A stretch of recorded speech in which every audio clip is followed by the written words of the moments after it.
besar Muhammad Sallallahu Alaihi Wasallam. Bapak Ibu yang saya hormati, pada hari ini kegiatan kita adalah sosialisasi penyusunan KOSP SMK tahun ajaran 2023/2024. Sesuai dengan undangan Bapak Kadis Pendidikan Provinsi Sumatera Barat, kita bagi 3 sesi. Yang pertama tadi sudah dilaksanakan oleh TPK SMA. Sekarang sesi kedua dari TPK SMK, nanti dilanjutkan setelah zuhur tim TPK SLB. Adapun peserta pada kegiatan sosialisasi penyusunan KOSP SMK tahun ajaran 2023/2024 terdiri dari 1 pengawas sekolah SMK, yang kedua kepala sekolah SMK, yang ketiga wakil kurikulum di SMK, dan keempat kasih SMK di Cabdin wilayah 1 sampai 8. Baik Ibu Bapak yang berhadir pada hari ini, di ruang Zoom sudah terlihat narasumber kita pada hari ini atau pemateri, ada Bapak Armen, ada Bapak Amra, kemudian koordinator TPK SMK Ibu Anita. Untuk menghemat waktu, kita buka kegiatan kita pada hari ini oleh koordinator tim TPK SMK Ibu Anita, sekaligus memberikan pengarahan dalam kegiatan kita pada ruangan Zoom meeting ini. Kepada Bu Anita, kita persilahkan dengan segala hormat.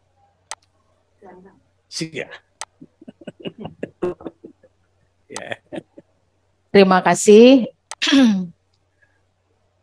Assalamualaikum warahmatullahi wabarakatuh. Waalaikumsalam warahmatullahi wabarakatuh. Alhamdulillah, puji dan syukur kita sampaikan kehadirat Allah Subhanahu wa taala karena pada siang hari ini kita masih diberi kesehatan, diberikan kesempatan untuk bersama-sama berada di ruangan Zoom meeting dalam rangka koordinasi terkait sistematika kurikulum operasional Satuan Pendidikan SMK tahun 2023-2024.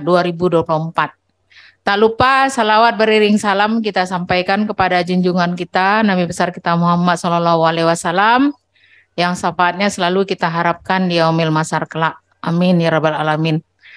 Baik, Bapak Ibu yang kami hormati, terlebih dahulu saya sampaikan permohonan maaf dari Bapak Kabid PSMK Dinas Pendidikan Provinsi Sumatera Barat yang sekaligus sebagai Ketua Tim Pengembang Kurikulum Provinsi tidak dapat hadir di ruangan Zoom kita pada pagi hari ini karena beliau masih dalam rangka melaksanakan safari Ramadan di luar daerah. Jadi tertompang salam hormat beliau kepada kita semua untuk tetap semangat melaksanakan aktivitas pada hari ini. Baik, Bapak Ibu tim pengembang kurikulum SMK yang kami hormati, kemudian Bapak Ibu Kepala SMK Negeri dan Swasta se-Provinsi Sumatera Barat, Bapak Ibu pengawas SMK se-Provinsi Sumatera Barat, Bapak Ibu kasih SMK cabang dinas wilayah 1 sampai dengan 8, dan Bapak Ibu wakil kurikulum SMK Negeri dan Swasta se-Provinsi Sumatera Barat, kemudian Bapak Ibu staf kurikulum Dinas Pendidikan Provinsi Sumatera Barat. Hari ini merupakan hari yang berbahagia bagi kita semua karena pada hari ini kita akan melaksanakan diskusi terkait sistematika KOSP tahun ajaran 2023-2024. Baik Bapak dan Ibu, kegiatan ini telah kita awali pada minggu yang lalu, yaitu diskusi dengan tim pengembang kurikulum provinsi yang berkolaborasi antara tim pengembang kurikulum SMA, SMK, dan SLB di dalam merumuskan sistematika KOSP dan kalender pendidikan tahun 2023-2024. Nah, rangkaian dari kegiatan itu pada hari ini kita mengundang seluruh pengawas SMK, kepala sekolah, kasih SMK cabang dinas wilayah 1 sampai 8, kemudian Bapak Ibu tim pengembang kurikulum provinsi untuk hadir bersama mendiskusikan terkait dengan sistematika KOSP ini. Bapak dan Ibu, pada hari ini kita didampingi oleh narasumber yang juga berasal dari tim pengembang kurikulum provinsi, yaitu Bapak Amrawarda, kemudian Bapak Armen, dan Bapak Noviandri. Saya salah nyebut nama Bapak ini. Baik Bapak dan Ibu, untuk mudah-mudahan kegiatan ini dapat terlaksana dengan baik. Kami mohon kepada Bapak Ibu yang mengikuti Zoom ini tidak meninggalkan ruangan Zoom sebelum acara kita selesai. Dan kami harapkan videonya tetap diaktifkan supaya kami dapat mengobati kerinduan kami terhadap wajah Bapak dan Ibu semuanya. Ya kan? Ya serius Bapak Ibu ya kan, untuk mengobati walaupun kita tidak bisa bertemu langsung, tapi di ruang Zoom ini kita bisa bertatap muka langsung. Ya kan, iya. Walaupun dalam suasana yang sudah libur di sekolah-sekolah ya Bapak Ibu, kami sangat mengapresiasi Bapak Ibu semua dapat hadir dengan semangat, dan kita menjelang 2 hari lagi Lebaran ya Bapak Ibu ya. Iya, dan 3 hari anggaplah ini termasuk salah satu penyemangat kita untuk menyambut Hari Raya Idul Fitri 1444 Hijriah. Baik, dengan mengucapkan Bismillahirrahmanirrahim, rapat koordinasi sistematika KOSP SMK tahun ajaran 2023-2024 dengan resmi kami buka. Terima kasih, selamat mengikuti rapat koordinasi, mudah-mudahan mendapatkan hasil yang luar biasa. Amin. SMK bisa, SMK hebat, vokasi kuat, menguatkan Indonesia. Wabillahi taufik wal hidayah, wassalamualaikum warahmatullahi wabarakatuh. Waalaikumsalam warahmatullahi wabarakatuh. Terima kasih Bu Anita yang telah membuka acara kita pada pagi hari ini. Semoga acara kita nanti diberkahi oleh Allah Subhanahu wa Ta'ala. Baik Bapak Ibu, di Zoom sudah hadir lebih kurang 285 peserta. Untuk itu, untuk menghemat waktu, kita persilahkan kepada narasumber kita, yaitu Bapak Armen, SPD MSI, untuk memaparkan materi sosialisasi penyusunan KOSP SMK tahun ajaran 2023-2024. Kepada Bapak Armen, kita persilahkan dengan segala hormat. Terima kasih Pak Nov. Bismillahirrahmanirrahim. Assalamualaikum warahmatullahi wabarakatuh. Yang sama-sama kita hormati Bapak Ibu tim pengembang kurikulum SMA, SMK, SLB, Dinas Pendidikan Provinsi Sumatera Barat yang sudah hadir secara luring di ruang rapat lantai 2 Dinas Pendidikan Provinsi Sumatera Barat. Yang sama-sama kita hormati Bapak Ibu Kepala Kantor Cabang Wilayah Dinas Pendidikan Provinsi Sumatera Barat, Capdin 1 sampai 8, dalam hal ini mungkin diwakili oleh Kasih SMK, yang terhormat Bapak Ibu Pengawas Satuan Pendidikan SMK se-Sumatera Barat, yang terhormat Bapak Ibu Kepala SMK Negeri dan Swasta se-Sumatera Barat, yang terhormat Bapak Ibu Wakil Kurikulum SMK Negeri dan Swasta se-Sumatera Barat, Bapak Ibu yang hadir di ruangan Zoom meeting kita pada siang hari ini. Pertama, kita bersyukur kehadirat Allah Subhanahu wa taala dengan rahmat dan karunia-Nya sebagaimana yang sudah kita agendakan, kita siapkan pada hari ini jam 10.15 lebih kurang. Kita akan sama-sama berdiskusi dalam rangka sosialisasi penyusunan dokumen KOSPE untuk SMK se-Sumatera Barat tahun ajaran 2023-2024. Selanjutnya, salawat dan salam kita mohonkan kepada Allah. Semoga selalu tercurah kepada junjungan kita Nabi besar Muhammad SAW. Allahumma sholli ala Muhammad wa ala ali Muhammad. Baik Bapak dan Ibu, saya ditunjuk oleh kawan-kawan tim TPK SMK untuk membantangkan lapia sebagai alas nanti untuk kita diskusi bersama, mensosialisasikan sistematika dokumen KOSPE SMK tahun ajaran 2023-2024. Mohon izin saya share screen dulu. Udah admin Chan? Nah.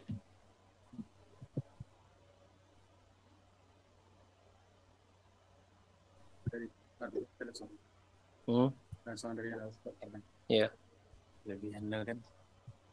Di semua Iya.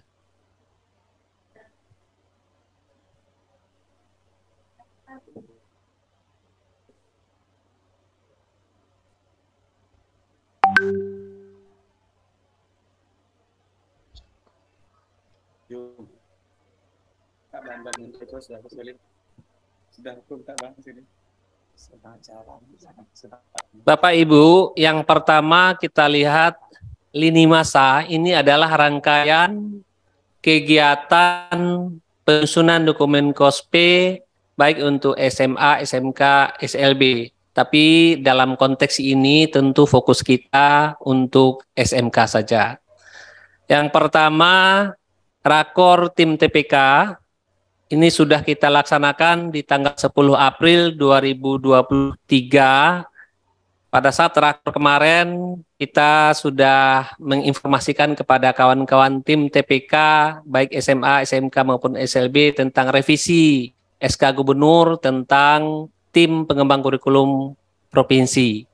Kemudian pada saat rakor juga kita mendiskusikan tentang draft awal penyusunan dokumen KOSPE dan kalender pendidikan untuk tahun ajaran 2023-2024. Selanjutnya, di tanggal 13 April 2023 kemarin, kita tim pengembang kurikulum provinsi sudah melakukan finalisasi sistematika KOSPE, baik untuk SMA, SMK, SLB.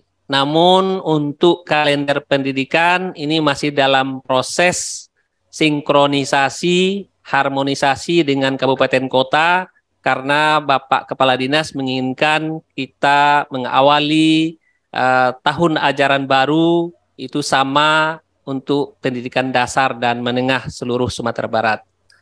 Selanjutnya di kegiatan yang ketiga, kita jadwalkan hari ini 18 April 2023, isi kegiatannya adalah sosialisasi panduan KOSPE. Nah, kaldiknya belum, ini kita pending karena masih menunggu sinkronisasi dan harmonisasi.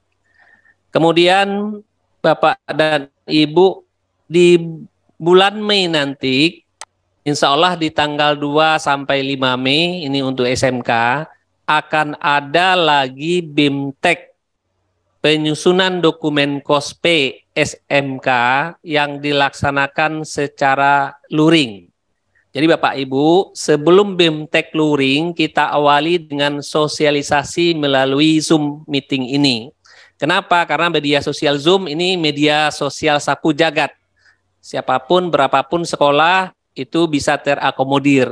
Sementara nanti yang BIMTEK luring, kita khawatir tidak bisa diakomodir semua sekolah, maka pada saat Zoom inilah kita bisa berdiskusi untuk seluruh SMK baik negeri maupun swasta. Jadi nanti insya Allah akan dijadwalkan di minggu pertama bulan Mei.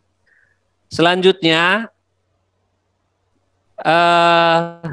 setelah sekolah menyusun dokumen KOSPE, nanti sebelum dokumen dikirimkan melalui link yang disiapkan oleh Dinas Pendidikan, kami sangat berharap Bapak Ibu pengawas pembina satuan pendidikan masing-masing seperti biasa melakukan verifikasi dokumen. Apakah sudah sesuai dengan aturan, ketentuan, panduan yang sudah kita siapkan oleh tim TPK atau belum. Ini kita berikan tenggang waktu sampai tanggal 23 Juni 2023. Jadi ini paling lambat verifikasi KOSPE oleh pengawas satuan pendidikan 23 Juni. Kemudian Bapak Ibu di tahun 2023-2024 ini satu hal yang mendasar yang berbeda dari tahun-tahun sebelumnya adalah kalau tahun-tahun sebelumnya Bapak Ibu sekolah mengantarkan dokumen fisik hard copy ke Dinas Pendidikan. Tapi mulai tahun ajaran baru besok kita sudah siapkan link. Jadi untuk SMK, linknya melalui bit.ly /SMK_SMK_2023. Kalau Bapak Ibu buka link ini sudah langsung menyambung dengan Google Form. Google Form-nya, nah kira-kira seperti ini nanti bentuknya Google Form kalau Bapak Ibu sudah masuk ke link yang diberikan tadi. Di sini Bapak Ibu nanti akan diminta mengisikan email, kemudian kabupaten kotanya apa, kemudian nama sekolah, MPSN, nama kepala sekolah, kemudian nomor handphone atau WA kepala sekolah, nama ketua tim TPK sekolah, kemudian file. Jadi Bapak Ibu nanti dokumen KOSPE-nya masing-masing komponen dijadikan PDF, kemudian dirarkan. Jadi satu folder itulah nanti yang diupload dan disubmit melalui link Google Form ini. Jadi bentuk Google Form-nya nanti seperti ini. Ini akan Pak Ibu perlukan pada saat mengupload dokumen KOSPE. Kemudian Bapak dan Ibu setelah dokumennya diupload, maka kawan-kawan tim TPK akan langsung melakukan validasi, itu di rentang waktu tanggal 27 Juni sampai 1 Juli. Jadi di rentang waktu ini juga ada lebaran Idul Adha, jadi kita sangat berharap nanti kawan-kawan tim TPK SMK khususnya bisa melakukan kegiatan validasi walaupun suasananya suasana libur Hari Raya Idul Adha waktu itu. Kemudian di tanggal 27 Juni itu kawan-kawan tim TPK sudah bisa mengantarkan hasil print out. Mohon maaf, tanggal 27 Juni ini adalah penyerahan halaman pengesahan KOSPE oleh sekolah ke Dinas Pendidikan Provinsi. Jadi Bapak Ibu, dokumen KOSPE yang berbentuk PDF dirarkan kemudian diupload melalui bit.ly itu sudah selesai, tetapi khusus untuk halaman pengesahan karena ini harus ditandatangani langsung ya, tanda tangan basah, stempel basah oleh Dinas Pendidikan, maka setiap sekolah selain mengupload dokumen melalui link tadi, juga harus mengantarkan khusus hanya halaman pengesahan saja, 3 rangkap. Jadi halaman pengesahan ini kan cuma 1 lembar. Jadi di print 3 rangkap, kemudian diantarkan ke Dinas Pendidikan paling lambat tanggal 27 Juni 2023 untuk nanti diproses lebih lanjut, dimintakan tanda tangan Bapak Kepala Dinas. Kemudian di tanggal 3 Juli 2023, kita berharap kawan-kawan tim TPK sudah selesai melakukan validasi terhadap dokumen-dokumen KOSPE yang diterima melalui link tadi, kemudian memprint instrumen validasi, memprint instrumen rekomendasi, kemudian menyerahkan ke bidang PSMK, itu paling lambat tanggal 3 Juli. Nah, berdasarkan hasil instrumen validasi dan rekomendasi yang sudah selesai dilakukan oleh tim TPK itulah nanti halaman pengesahan yang Bapak Ibu antarkan ke Dinas Pendidikan bisa ditandatangani oleh Bapak Kepala Dinas atau tidak. Nah, jadi mungkin nanti ada sekolah yang halaman pengesahannya tidak ditandatangani oleh Pak Kadis karena nilai dokumen KOSPE-nya berada pada kategori tidak layak. Nah, jadi nanti akan ada beberapa kategori sangat layak, layak, cukup layak, dan tidak layak. Nah, jadi bagi sekolah nanti yang kategorinya tidak layak, maka halaman pengesahan tidak ditandatangani oleh Bapak Kepala Dinas. Kemudian tanggal 7 Juli, halaman pengesahan itu diserahkan ke sekolah. Jadi Bapak Ibu, halaman pengesahan yang tadi diantarkan sudah ditandatangani oleh Pak Kadis, kemudian bisa diambil itu di tanggal 7 Juli. Kemudian yang terakhir, seandainya dokumen KOSPE Bapak Ibu menurut hasil validasi tim TPK berada pada kategori tidak layak, maka sekolah diberikan tenggat waktu untuk memperbaiki sesuai dengan saran validator dan harus menyerahkan hard copy atau print out-nya ke bidang PSMK paling lambat tanggal 14 Juli 2023. Nah, ini masa rangkaian kegiatan penyusunan dokumen KOSPE kita mulai dari awal sampai akhir di tahap 12, Bapak Ibu. Kemudian baru kita lihat seperti apa sistematika dokumen KOSPE kita untuk tahun ajaran 2023-2024 ini.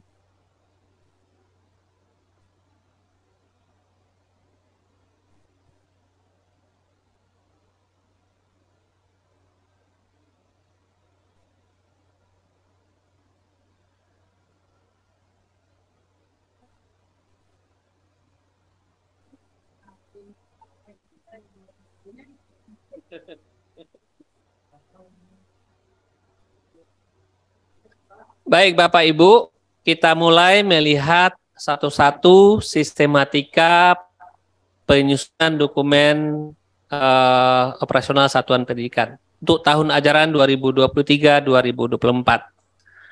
Yang pertama, di bagian depan nanti dokumen, di bagian depan dokumen itu akan ada cover halaman identitas satuan pendidikan, halaman verifikasi oleh pengawas pembina, halaman pengesahan, kata pengantar, dan daftar isi. Jadi akan ada nanti 6 hal atau 6 komponen untuk bagian depan dokumen KOSPE kita.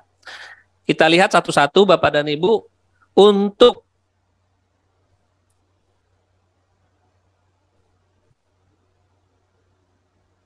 ini bisa dihilangkan. Ya, saja. Untuk cover sekarang kita lebih sederhanakan, karena kalau tahun lalu kan pakai bidang kalian, pakai program kalian. Sekarang tidak.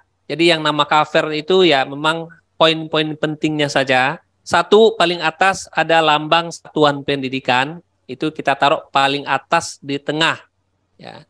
Kalau yang tahun lalu itu ada 2 lambang di situ, lambang provinsi dan lambang satuan pendidikan. Sekarang lambang satuan pendidikan saja. Yang kedua, judul KOSPE. Judul KOSPE itu langsung menyatu dengan nama SMK-nya atau nama satuan pendidikannya. Jadi kurikulum operasional SMK titik-titik. Kalau yang lalu kan pakai kurikulum operasional satuan pendidikan dalam kurung KOSPE, baru SMK-nya. Ini dinilai oleh kawan-kawan, kemarin kita diskusi dengan kawan di pusat itu terlalu mubazir dan terlalu panjang. Jadi langsung saja kurikulum operasional SMK apa. Kemudian tahun ajaran. Tahun ajaran tentu untuk sekarang 2023 dan 2024. Dan yang paling bawah nanti adalah alamat lengkap satuan pendidikan. Jadi tidak ada lagi pakai Dinas Pendidikan, Capdin, tidak ada lagi. Dan kita berharap cover ini komponen covernya sama untuk semua satuan pendidikan, walaupun nanti motifnya, backgroundnya segala macam silakan saja disesuaikan dengan kreativitas Bapak dan Ibu masing-masing, asalkan dokumen ini menggambarkan dokumen formal.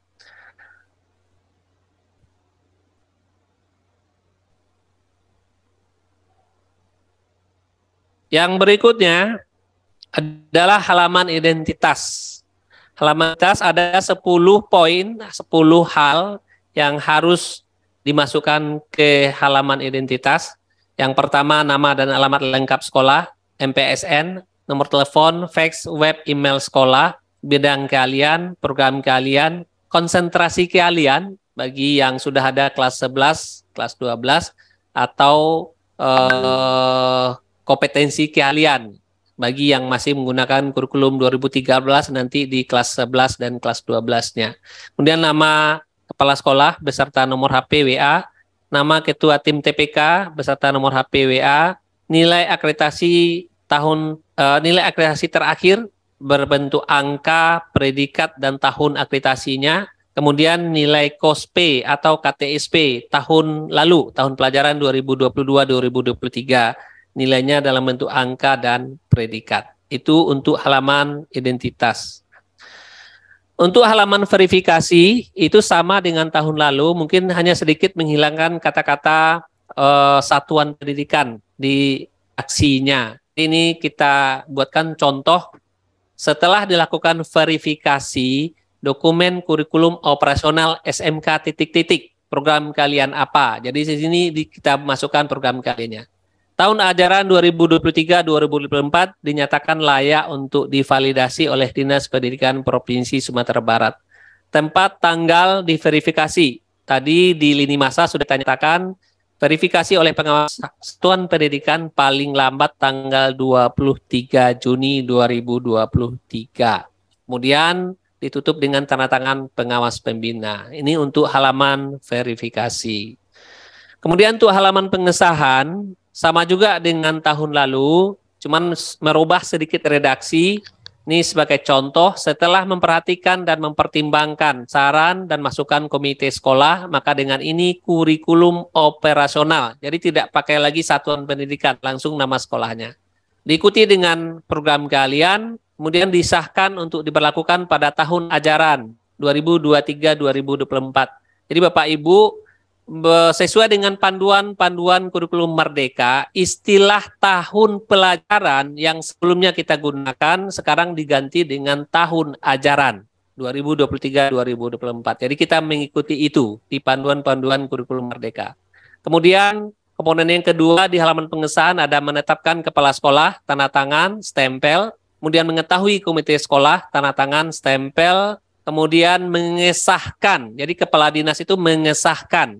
Kemudian tempat tanda tangan, nama Bapak Kepala Dinas beserta NIP. Kemudian Bapak dan Ibu yang sering juga jadi pertanyaan di halaman pengesahan, tanggal berapa? Jadi kita di tim TPK sudah sepakati tanggal halaman pengesahan adalah tanggal 4 Juli 2023. 4 Juli 2023. Kemudian kita lanjutkan dengan kata pengantar. Ini persis sama dengan tahun-tahun sebelumnya, minimal berisi 4 poin, 4 alinea. 1, ungkapan rasa syukur atas telah selesainya penyusunan dokumen KOSP, kemudian ada rasional dasar hukum penyusunan KOSP, kemudian ada ucapan terima kasih kepada pihak-pihak yang telah membantu kita dalam penyusunan KOSP, dan alinea terakhir biasanya tutup dengan harapan penyempurnaan KOSP di masa yang akan datang. Nanti di bawahnya ada tanggal, nah tanggal ini tentu tanggal menyesuaikan dengan tanggal sebelum verifikasi oleh pengawas pembina. Kemudian daftar isi, ini tentu mengikuti sistematika yang sebentar lagi akan kita sampaikan kepada Bapak dan Ibu. Daftar isi itu ada 3 bagian, bagian depan, bagian isi, dan lampiran. Nah Bapak Ibu, sistematika yang nanti akan kita share di grup, ini merupakan komponen minimal. Artinya, satuan pendidikan, sekolah-sekolah dapat mengembangkan sesuai dengan kondisi, kebutuhan, dan karakteristik peserta didik. Contoh, di sistematika kita tidak ada teaching factory, tidak ada BK misalnya. Nah, kalau Bapak Ibu merasa ini perlu untuk sekolah saya, kita butuh, maka Bapak Ibu boleh menambahkan komponen itu. Jadi sekali lagi, sistematika yang kita berikan nanti merupakan ke komponen minimal. Jadi Bapak Ibu silakan kalau mau ditambahkan, tapi tidak akan mempengaruhi validasi nanti oleh tim TPK provinsi. Itu bagian depan. Kemudian bagian isinya nanti dari 5 bab dan 4 jenis lampiran. Kita lihat bab 1, ini pendahuluan. Poin A-nya atau komponen A-nya karakteristik satuan pendidikan. Isinya adalah kesimpulan dari hasil analisis konteks yang menggambarkan profil umum sekolah atau satuan pendidikan. Di sana termasuk ya yang di dalam profil sekolah itu nanti termasuk gambaran tentang bagaimana peserta didiknya, kemudian bagaimana guru, tenaga pendidik dan kependidikannya, bagaimana sosial budaya, lingkungan sekolah tempat berada. Nah, termasuk karena kita SMK tentu kekhasan masing-masing program kalian, misalnya UKK-nya, kemudian ada LSP-nya, kemudian ada teaching factory-nya. Nah, itu Bapak Ibu bisa masukkan di sini sebagai tambahan. Apalagi kalau Bapak Ibu sekolahnya sudah PK, sudah BLUD, nah ini sesuatu yang khas bagi sekolah Bapak dan Ibu, ini bisa dimasukkan ke dalam karakteristik satuan pendidikan. Karena hal-hal tersebut akan mempengaruhi bagaimana Bapak Ibu menyusun visi, misi, tujuan, dan program dan kegiatan nantinya. Yang berikutnya dasar hukum. Seperti biasa kita masukkan dasar hukum yang terkait dengan penyusunan dokumen KOSP. Kita urutkan mulai dari yang tertinggi, biasanya Undang-Undang Sisdiknas nomor 20 2003 sampai nanti ke dasar hukum yang paling rendah. Kemudian prinsip penyusunan. Prinsip penyusunan ini sudah ada di buku panduan. Ada 5 prinsip penyusunan berpusat pada peserta didik. Artinya apapun yang kita masukkan, kita rumuskan, kita susun dalam dokumen KOSP itu semua bermuara untuk mengakomodir kepentingan peserta didik. Kemudian dokumen KOSP ini kita susun secara kontekstual, artinya memang betul-betul berdasarkan kekhasan dan karakteristik satuan pendidikan. Jadi idealnya dokumen KOSP isinya tentu berbeda antara satuan pendidikan satu dengan satuan pendidikan yang lain. Sehingga Bapak Ibu sebetulnya tidak bisa copy-paste dokumen KOSP satu sekolah dan diambil menjadi dokumen KOSP sekolah Bapak Ibu tanpa melakukan modifikasi adaptasi. Kemudian esensial, jadi dokumen KOSP ini kita rancang sepraktis mungkin, sesederhana mungkin, hanya memuat hal-hal yang penting dan pokok saja. Kemudian akuntabel, bisa kita pertanggungjawabkan isi dokumen KOSP kita, karena kita merumuskan berdasarkan data, fakta, dan informasi yang benar. Dan yang terakhir, prinsipnya adalah melibatkan berbagai pemangku kepentingan, artinya Bapak Ibu, kita sangat berharap pada saat penyusunan dokumen KOSP, ada pihak-pihak baik internal maupun eksternal yang dilibatkan sebagai tim penyusun kurikulum. Karena di akreditasi sekolah pun ini diminta agar melibatkan pihak-pihak pemangku kepentingan, misalnya ada DUDI, kemudian ada perguruan tinggi, kemudian ada komite sekolah, ada pengawas satuan pendidikan, dan seterusnya. Berikutnya untuk tujuan penyusunan masih di bab 1 Bapak dan Ibu, itu paling tidak ada 4 tujuan kita menyusun dokumen KOSP. Yang pertama tentu untuk memenuhi aturan yang berlaku bahwa tiap satuan pendidikan harus menyusun dokumen operasional satuan pendidikan yang dulu kita sebut dengan dokumen KTSP. Kemudian tujuan penyusunan yang kedua adalah sebagai acuan bagi sekolah untuk melaksanakan kegiatan operasional selama 1 tahun ajaran 2023-2024. Kemudian nanti dokumen KOSP ini juga bisa sebagai alat kontrol bagi sekolah kalau ada kegiatan-kegiatan yang tidak sesuai dengan dokumen perencanaan yang sudah kita susun di awal, yaitu dokumen KOSP ini. Dan terakhir tentu dokumen KOSPE yang kita susun tahun sekarang akan menjadi dasar penyempurnaan untuk penyusunan dokumen KOSPE tahun yang akan datang. Kemudian di bab 2, Bapak dan Ibu, ini sama persis dengan sistematika KOSPE tahun lalu. Isinya adalah visi, misi, dan tujuan. Nah, jadi kita rumuskan, seandainya tidak ada perubahan sama sekali, Bapak Ibu bisa langsung menjadikan bab 2 tahun lalu menjadi bab 2 dokumen KOSPE kita tahun ajaran sekarang. Ya, isinya visi, misi, dan tujuan. Khusus untuk tujuan nanti kita masukkan 2 hal. Tujuan satuan pendidikan dan tujuan masing-masing program keahlian. Kemudian kalau untuk visi misi satuan pendidikan. Kemudian di bab 3 kita merumuskan atau pengorganisasian pembelajaran. Apa yang kita masukkan ke dalam bab 3? 1, intrakurikuler. Isinya adalah struktur kurikulum, baik kelas 10, kelas 11 maupun kelas 12 atau kelas 13 bagi Bapak Ibu yang ada 4 tahun. Untuk struktur kurikulum, bagi Bapak dan Ibu yang sudah melaksanakan kurikulum Merdeka, tentu acuannya adalah Kemendikbudristek nomor 262 tahun 2022. Nah, ini yang kita adopsi.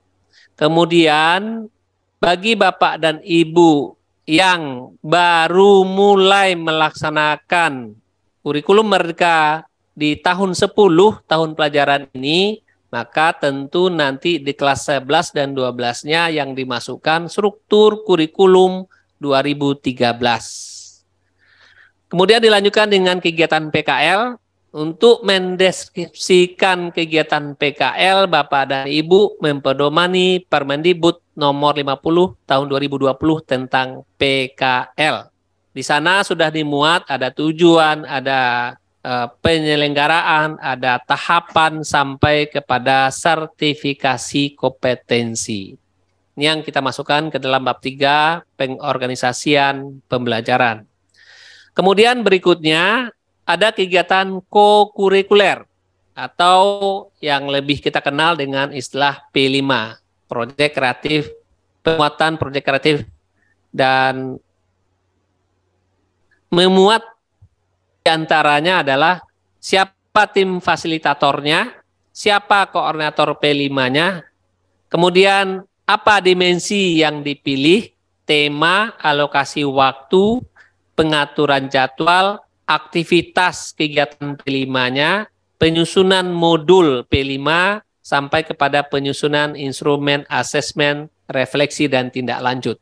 Ini poin-poin minimal yang Bapak Ibu harus deskripsikan, jelaskan sebagai dokumen perencanaan untuk kegiatan P5.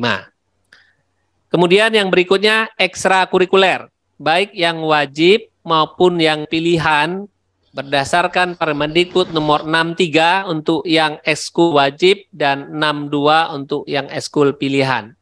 Apa yang dijelaskan di situ? Yang pertama dasar hukum, ini sudah kita berikan Permendikbud 63 dan 64.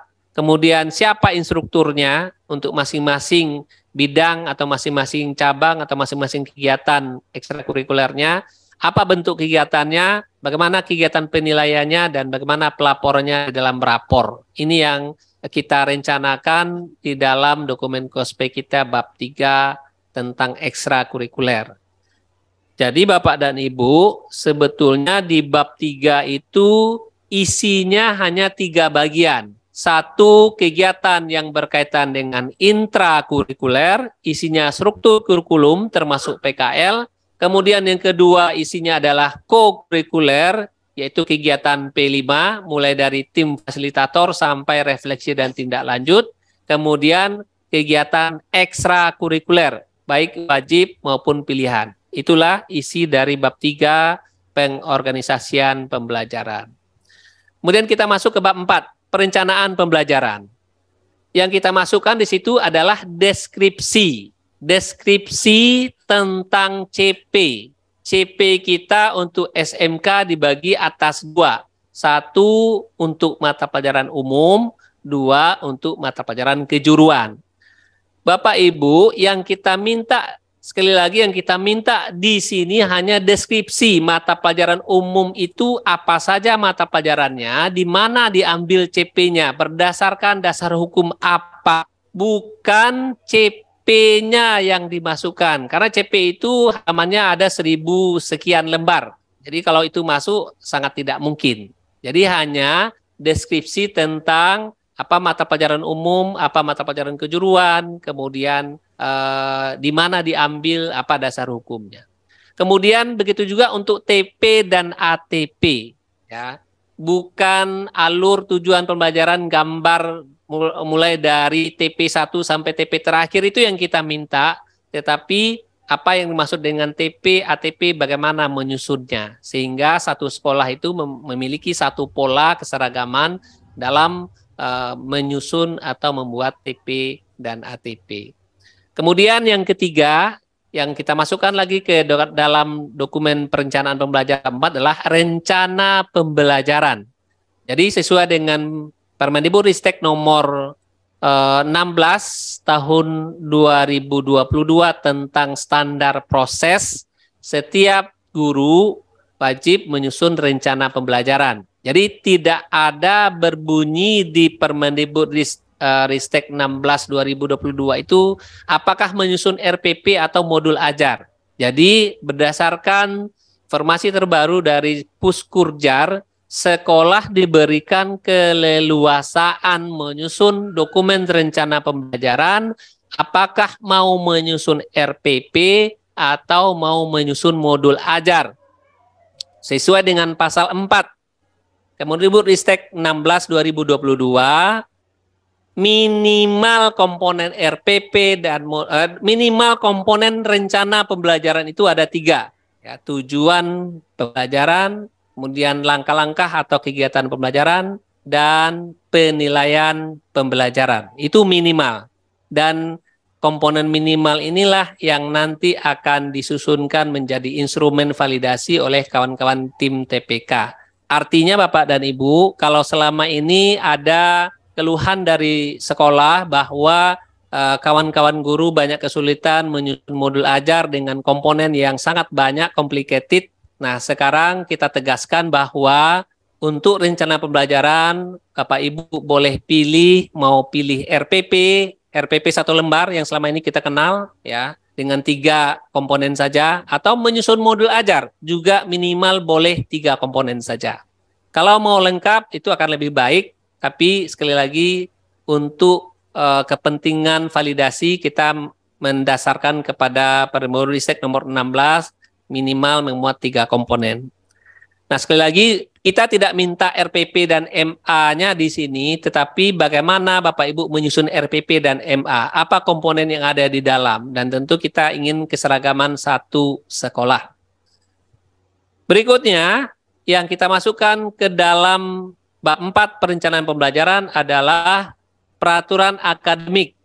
Di dalam peraturan akademik ini, satuan pendidikan harus bisa merumuskan satu tentang asesmen, baik formatif maupun sumatif. Jadi Bapak Ibu mungkin selama ini kita juga kenal dengan istilah asesmen diagnostik. Berdasarkan Permendikbudristek 21 2022 tentang standar penilaian, tidak ada istilah asesmen diagnostik di situ. Ya, di pasal 9-nya di pasal 9-nya itu yang ada hanya formatif dan sumatif. Ini yang Bapak Ibu harus rumuskan. Formatif itu yang seperti apa, fungsinya apa, pengolahannya seperti apa. Sumatif juga apa yang maksud dengan sumatif, kemudian fungsinya untuk apa dan pengolahannya seperti apa. Nah, pengolahan nilai rapor itu juga menjadi poin penting yang harus kita rumuskan di sana sampai kepada bentuk rapornya atau pelaporan hasil belajar. Kemudian diikuti dengan kriteria kenaikan kelas. Ini tentu sesuai dengan panduan kriteria kenaikan kelas tidak ditentukan oleh pusat, tapi diserahkan kepada satuan pendidikan masing-masing. Berikutnya, kita masukkan juga ujian sekolah.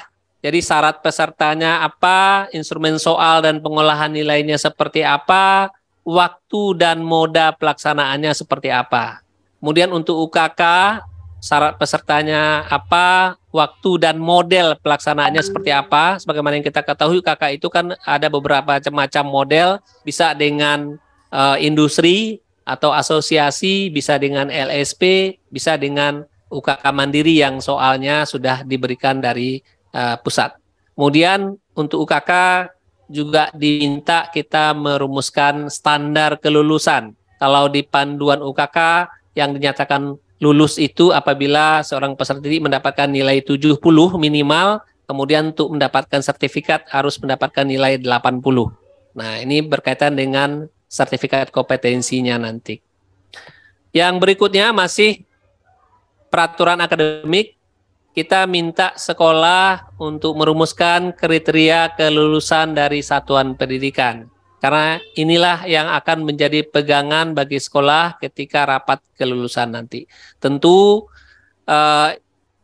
baik kriteria kenaikan kelas maupun kriteria kelulusan, kalau ada ketentuan-ketentuan yang terbaru nanti, maka dokumen KOSPE ini bisa kita revisi menyesuaikan dengan ketentuan yang terbaru. Kalau tidak, berarti kita menggunakan aturan yang terakhir.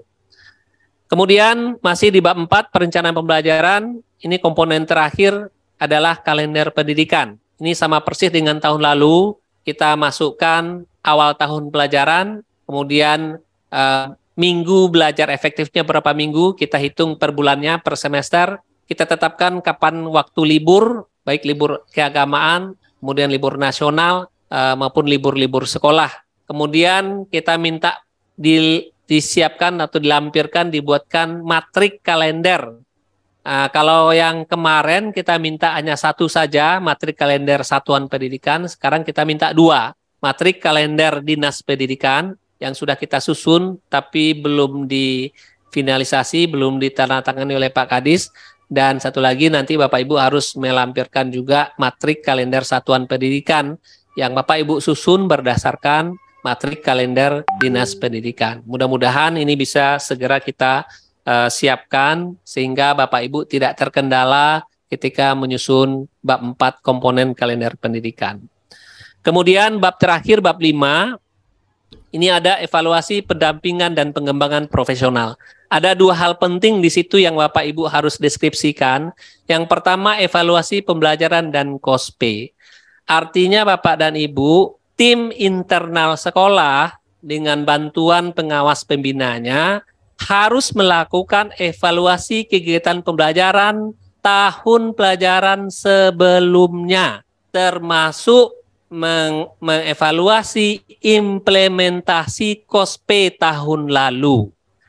Berdasarkan hasil evaluasi terhadap kegiatan pembelajaran dan implementasi KOSPE itulah Bapak Ibu bisa menyusun kegiatan pendampingan dan pengembangan profesional tenaga pendidik dan kependidikan. Jadi poin kedua ini tergantung kepada hasil poin nomor 1, evaluasi pembelajaran dan KOSPE.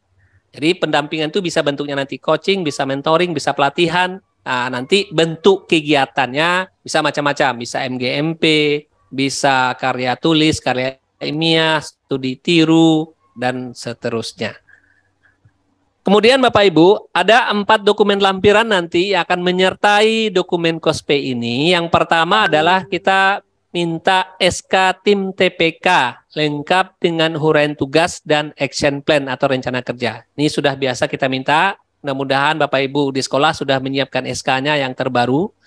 Kemudian kita minta sampel. Sampelnya CP, TP-ATP, dan 1 contoh dokumen rencana belajar. Sekali lagi tadi sudah kita jelaskan, dokumen rencana belajar ini bisa berbentuk RPP, bisa berbentuk modul ajar.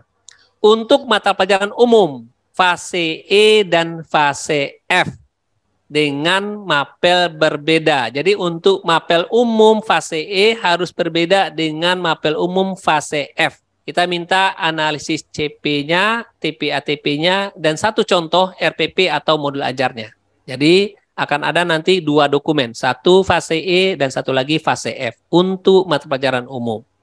Mata pelajaran umum itu ada 6 ya, mulai dari agama sampai kepada seni kalau kelas 10. Kemudian yang ketiga, kita minta juga dokumen untuk mata pelajaran kejuruan. Jadi dimulai juga dari CP, TP, ATP. Jadi kalau CP, TP, ATP itu kan cuma 1 per mata pelajaran Bapak dan Ibu. Nah, dari TP, ATP itu kan dikembangkan, maka disusunlah modul ajar atau RPP-nya. Yang kita minta modul ajar atau RPP itu cukup 1 saja. Nah, untuk ke mata pelajaran kejuruan yang kita minta itu adalah mata pelajaran dasar-dasar program keahlian DDPK itu di fase E kelas 10 dan mata pelajaran konsentrasi keahlian itu ada di fase F.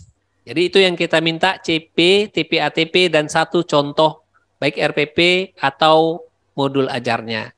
Nah, Bapak Ibu, khusus untuk satuan pendidikan yang nanti masuk tahun ajaran baru 23-24 baru menerapkan kurikulum merdeka bagi kelas 10, sedangkan kelas 11 dan 12-nya masih kurikulum 2013, maka untuk CP, TP, ATP, dan 1 contoh rencana belajar ini bisa disesuaikan dengan kurikulum 2013.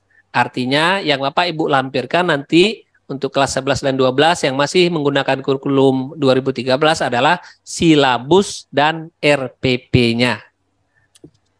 Yang berikutnya, lampiran terakhir, kita minta ada program, ada modul, dan ada instrumen asesmen untuk P5. Kita minta 2, 1 untuk tema pilihan dan 1 untuk tema wajib.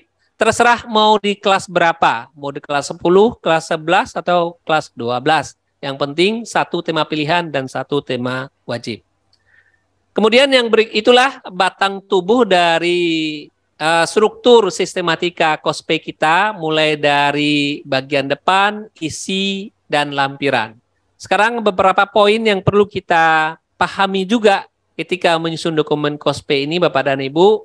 Yang pertama, sistematika yang sudah kita jelaskan tadi itu diperuntukkan bagi SMK yang sudah, berarti sudah tahun kedua, tahun pelajaran baru besok nih, atau tahun ketiga bagi SMK PK pertama, ya, yang sudah melaksanakan kurikulum mereka, atau akan berarti maksudnya adalah tahun pelajaran baru 23-24 besok baru akan melaksanakan bagi kelas 10. Nah, jadi bagi Bapak Ibu yang status sekolahnya, satuan pendidikannya seperti itu, maka Bapak Ibu menyusun dokumen KOSPE. Sedangkan bagi Bapak dan Ibu yang memutuskan tetap istiqomah dengan kurikulum 2013-nya di tahun pelajaran 23-24 besok, maka Bapak dan Ibu tetap menggunakan sistematika penyusunan KTSP tahun lalu tanpa revisi. Namun demikian Bapak dan Ibu, Dinas Pendidikan Provinsi Sumatera Barat sangat berharap di tahun ajaran 23-24 ini semua sekolah negeri swasta besar kecil di kota maupun di desa siap untuk melaksanakan kurikulum merdeka. Memang Bapak dan Ibu secara aturan tertulis itu diberikan keleluasaan kepada sekolah untuk melaksanakan atau tidak melaksanakan kurikulum mereka sampai tahun ajaran 23-24 ini. Itu yang kita baca di dokumen-dokumen resmi. Tapi Bapak dan Ibu, ketika ada pertemuan-pertemuan di Jakarta, itu terdeteksi Sumatera Barat sudah berapa persen, sudah berapa sekolah yang siap mengimplementasikan kurikulum merdeka. Jadi BA tentu ini menyangkut harga diri Sumatera Barat juga, bahwa kalau masih banyak atau masih ada kita yang melaksanakan kurikulum 2013, ini tentu menyatakan ketidaksiapan sekolah untuk mengimplementasikan kurikulum merdeka. Tentu pertanyaan berikutnya adalah bagaimana Dinas Pendidikan? Apakah tidak dibimbing, tidak didampingi, tidak diberikan motivasi? Nah, itu pertanyaan-pertanyaan yang sering muncul ketika ada pertemuan-pertemuan secara luring di pusat gitu. Nah, jadi sekali lagi kita sangat berharap tahun ajaran 23-24 besok semua SMK di Sumatera Barat siap melaksanakan kurikulum merdeka. Kemudian Bapak dan Ibu, tadi juga sudah kita sampaikan panduan yang kita berikan ini merupakan komponen minimal satuan pendidikan dapat mengembangkan sesuai dengan potensi, karakteristik, dan kebutuhan peserta didiknya. Kemudian yang berikutnya, bagi satuan pendidikan yang belum semua tingkat mengimplementasikan kurikulum merdeka, misalnya baru tahun ajaran 23-24 ini Pak Ibu baru memulai mengimplementasikan kurikulum merdeka, berarti baru di kelas 10 saja, maka untuk mengisi redaksi atau deskripsi komponen-komponen yang ada di KOSPE, Bapak Ibu bisa menyesuaikan. Artinya deskripsi kurikulum 2013 yang Bapak Ibu isikan sebagai pengganti dari deskripsi kurikulum merdeka. Yang berikutnya Bapak dan Ibu, sesuai Pergub 36 2022 tentang tata cara pelaksanaan mata pelajaran muatan lokal. Ini sudah diatur, bahkan surat edarannya juga sudah disampaikan ke sekolah-sekolah. Maka Bapak dan Ibu sesuai kesepakatan tim TPK, mulai tahun ajaran 23-24 besok, di dalam struktur kurikulum itu sudah diakomodir ada 2 jam untuk mata pelajaran mulok. Dengan demikian Bapak dan Ibu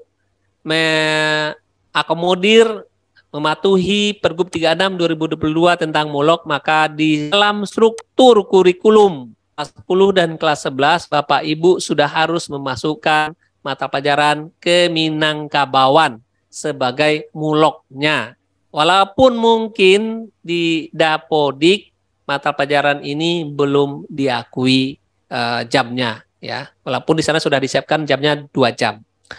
Kemudian Bapak Ibu, ketika menyusun deskripsi substansi masing-masing komponen di dalam KOSPE ini, mohon Bapak dan Ibu mempedomani 4 standar nasional pendidikan terbaru tentang SKL, itu Permendikbudristek nomor 5, isi Permendikbudristek nomor 7, proses Permendikbudristek nomor 16, dan penilaian Permendikbudristek nomor 21. Serta panduan-panduan kurikulum merdeka. Sudah 3 panduan kurikulum merdeka yang sudah juga disampaikan kepada Bapak dan Ibu, yaitu 1 panduan pengembangan kurikulum operasional satuan pendidikan tahun 2022. Kemudian ada PPA, ya, panduan pembelajaran dan asesmen juga tahun 2022. Dan ada juga panduan pengembangan P5 tahun 2022. Jadi inilah dokumen-dokumen rujukan kita, sehingga deskripsi, isi, substansi dokumen KOSPE yang Bapak Ibu susun tidak ada yang bertentangan dengan 4 standar nasional pendidikan dan panduan-panduan yang sudah disusun oleh Kemendikbudristek. Kemudian Bapak dan Ibu, penjadwalan rangkaian kegiatan penyusunan KOSPE mohon dipedomani lini masa yang tadi di awal sudah kita lihat bersama-sama, ada 12 tahapan kegiatan lengkap dengan tanggal-tanggalnya. Dan terakhir Bapak dan Ibu, bila masih membutuhkan penjelasan lebih lanjut, mungkin untuk luring masih lama, di minggu pertama bulan Mei misalnya Bapak Ibu butuh informasi cepat, maka kita tim pengembang kurikulum provinsi, khususnya SMK, itu siap membantu Bapak dan Ibu, karena ini sudah bagian dari tugas kita, tugas tim TPK SMK Provinsi Sumatera Barat, sebagaimana yang sudah di-SK-kan oleh Pak Gubernur Provinsi Sumatera Barat. Itu saja tentang sosialisasi penyusunan dokumen KOSPE SMK tahun ajaran 2023-2024. Untuk sesi berikutnya, sesi tanya jawab. Sebelumnya saya kembalikan ke Pak Nov. Terima kasih Pak Nov. Assalamualaikum warahmatullahi wabarakatuh. Waalaikumsalam warahmatullahi wabarakatuh. Terima kasih Pak Armen, luar biasa telah menjelaskan bagaimana langkah-langkah menyusun FK OSP SMK tahun ajaran 2023-2024. Mari kita berikan reaction dulu untuk Pak Armen, untuk semua. Dah, luar biasa ini reactionnya. Oke. Baik Bapak Ibu peserta dalam Zoom meeting yang saya hormati, pada kesempatan ini Pak Armen sudah menjelaskan bagaimana menyusun KOSP tadi, mulai dari cover, kemudian bab demi bab, kemudian lampiran. Tentu yang disampaikan Pak Armen ini kita diskusikan bersama-sama apa yang sudah kita pahami dan mana yang belum kita pahami. Untuk ini kita buka sesi tanya jawab melalui raise hand Bapak Ibu. Ya, raise hand-nya udah nih untuk operator Chan, admin kita persilahkan kepada yang mengangkat tangannya terlebih dahulu. Ini. Tuh. Ya. Ini Pak Rio. Ya. Pak Rio, silahkan sebutkan nama, asal sekolahnya, supaya nanti kita saling bersilaturahmi di sini, saling kenal mengenal, sehingga Bapak dan Ibu semuanya kenal, dan apa yang Bapak tanyakan dapat dipahami bersama. Silahkan Pak Rio. Oke, terima kasih Pak. Assalamualaikum warahmatullahi wabarakatuh. Bisa didengar Pak? Bisa. Assalamualaikum warahmatullahi wabarakatuh. Perkenalkan, saya Rio Renisya dari SMKN 1 Pangkalan. Ada beberapa yang ingin saya tanyakan kepada Bapak Ibu TPK Provinsi Sumatera Barat perihal pengorganisasian pembelajaran khusus di fase F. Di fase F itu kan dia ada di 2 tingkat, di kelas 11 dan 12. Saya melihat di kelas 12 itu kan satu semesternya terisi oleh PKL. Kalau kita lihat minggu efektif yang dihitung oleh melalui keputusan BSKAP 262 itu, dia meletakkan 18 jamnya di semester di semester 1-nya, sedangkan untuk semester 2-nya dihitungnya 18 jam. Sedangkan biasanya kita di SMK paling di semester 2 itu minggu efektifnya hanya 10 minggu. Karena sisanya itu sudah kita melaksanakan USBK dan UKK. Jadi bagaimana ini nanti terkait dengan penghitungan jam pembelajaran untuk fase F, mengingat penghitungan minggu efektif yang ada di semester 6 itu biasanya tidak klop dengan kalender pendidikan kita. Kalau BSKAP 262 itu hanya menghitungnya di semester 1 18, semester 2-nya 18 juga.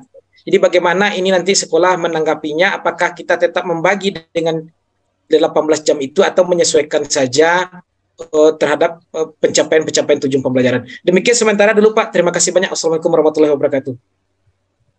Oke, terima kasih Pak Rio. Kita kumpulkan dulu pertanyaan-pertanyaan Bapak, nanti kita jawab bersama-sama. Karena di sini lengkap tim TPK SMK ini akan menjawabnya. Ada Pak Amra, ada Pak Armen, ada Bu Jum, dan ada Bu Ta. Dan semuanya lengkap ini.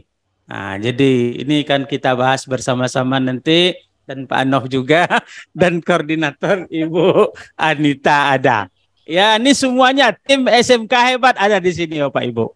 Luar biasa Pak Rio ya. Tahan dulu Pak Rio. Kita lanjut kepada yang resen yang kedua, yaitu Puja. Pak Puja, silahkan perkenalkan dulu dari mana. Ya, silahkan. Ya, terima kasih Pak moderator atas waktunya. Assalamualaikum warahmatullahi wabarakatuh. Perkenalkan, saya Puja Beni Saputra, asal sekolah SMK Negeri 1 Kepulauan Mentawai. Sebelumnya Bapak Ibu, saya baru terpilih menjadi wakil kurikulum di SMK Negeri 1 Kepulauan Mentawai. Di sini kita Bapak Ibu sudah melihat tadi penjelasan dari Pak Armen. Yang pertama mengenai lini masa, penjelasan bab per bab, dan juga saya tadi memperhatikan Bapak Ibu, ini pertanyaan sedikit ini, permintaan ini Bapak kepada dinas. Yang pertama tadi mengenai BIMTEK Luring, begitu Bapak. Tadi saya mendengar tidak semua sekolah nanti yang terakomodasi. Ini sedikit permintaan Bapak, khususnya kami di Mentawai sangat berharap kami bisa mengikuti BIMTEK secara luring, begitu Bapak. Jadi nanti kami pun yang dari pulau ini bisa langsung paham begitu mengenai KOSP ini. Dan ini perdana juga bagi sekolah kami, begitu Bapak. Karena insya Allah tahun ini akan menerapkan kurikulum merdeka, begitu. Mungkin hanya itu dulu moderator. Terima kasih atas waktunya. Assalamualaikum warahmatullahi wabarakatuh. Oke, terima kasih Pak Puja dari SMK Negeri 1 Kepulauan Mentawai. Kita lanjut ke penanya yang ketiga, Ibu Lilis Handayani. Apa? Harmayesi. Nah, kita berurut Pak Chan. Urutannya ya. Harmayesi ya. Ya, silakan Ibu Harmayesi. Silakan. Oke, terima kasih Pak. Assalamualaikum warahmatullahi wabarakatuh. Kenalkan Pak, saya Ibu Harmayesi dari SMK 1 Gunung Talang, Kabupaten Solo. Ada berapa yang ingin saya tanyakan Pak, yang sesuai yang dipaparkan oleh Pak Armen tadi, yaitu mengenai pada bab 4 Pak. Itu ada yang cara penyusunan RPP. Nanti pada KOSP itu yang diminta itu cara kita menyusun RPP-nya, karena saya agak blank saya di situ Pak, atau RPP yang jadinya Pak. Seperti juga pada lampiran itu kan juga ada diminta yang di lampiran itu memang contoh RPP atau modul ajarnya. Yang kedua untuk kelas 12 kami kan masih menggunakan K13. Itu apakah nanti dilampirkan juga lengkap silabus dengan RPP dengan semua kelengkapan RPP-nya. Satu lagi Pak, yang dalam bab 3 tentang ekstrakurikuler, nanti minta tolong dipaparkan lagi Pak Armen, karena tadi ada ketinggalan saya tentang yang pilihan wajib, yang wajib dan pilihan. Itu tentang hukum-hukum yang kita berpatokan kepada apa dalam penulisannya nanti. Dan seterusnya ada lagi tadi Pak Armen, panduan-panduan itu kan tadi katanya ada 3 untuk kita memakai, yaitu panduan pembelajaran, asesmen, sama yang kurikulum operasional. Nah, satu lagi tadi saya ketinggalan menyimaknya Pak. Mungkin itu aja Pak, terima kasih sebelumnya. Assalamualaikum warahmatullahi wabarakatuh. Waalaikumsalam warahmatullahi wabarakatuh. Terima kasih Ibu Bapak yang sudah bertanya. Baik, kami coba bersama tim Provinsi Sumatera Barat akan menjawab pertanyaan dari Ibu Bapak. Yang pertama dari Pak Rio, dari SMK Negeri 1 Pangkalan. Yang ditanyakan beliau adalah pengorganisasian pembelajaran di fase F. Ini akan dijawab nanti oleh Armen atau Pak Amrani. Nah, terserah. Ya, terserah saja nanti kita panel aja menjawabnya. Yang kedua, Pak Puja, itu himbauan ini. Ini permintaan beliau bagaimana nanti waktu BIMTEK Luring kami yang di Kepulauan Mentawai ini juga diikutkan. Nah, kan begitu permintaannya Bu Anita. Jadi Ibu ditanya senyum-senyum nih. Ini semuanya akan diikutkan nanti Bapak. Jangan cuma 10 nanti. Nah, yang ketiga itu pertanyaan dari Ibu Husnensi dari SMK 1 Gunung Talang. Nah, ya Harmayensi ya. Masalah catat ini. Ini menanyakan di bab 4 itu bagaimana menyusun RPP, kemudian ekskul dan sebagainya. Jadi ini sudah kita catat bersama-sama ini dari tim dan akan kita jawab pada sesi ini. Kita persilahkan Bapak Ibu tim TPK SMK untuk memberikan jawabannya sesuai dengan pertanyaan yang diajukan oleh peserta kita pada siang ini. Saya dulu Ibu Juwita dulu.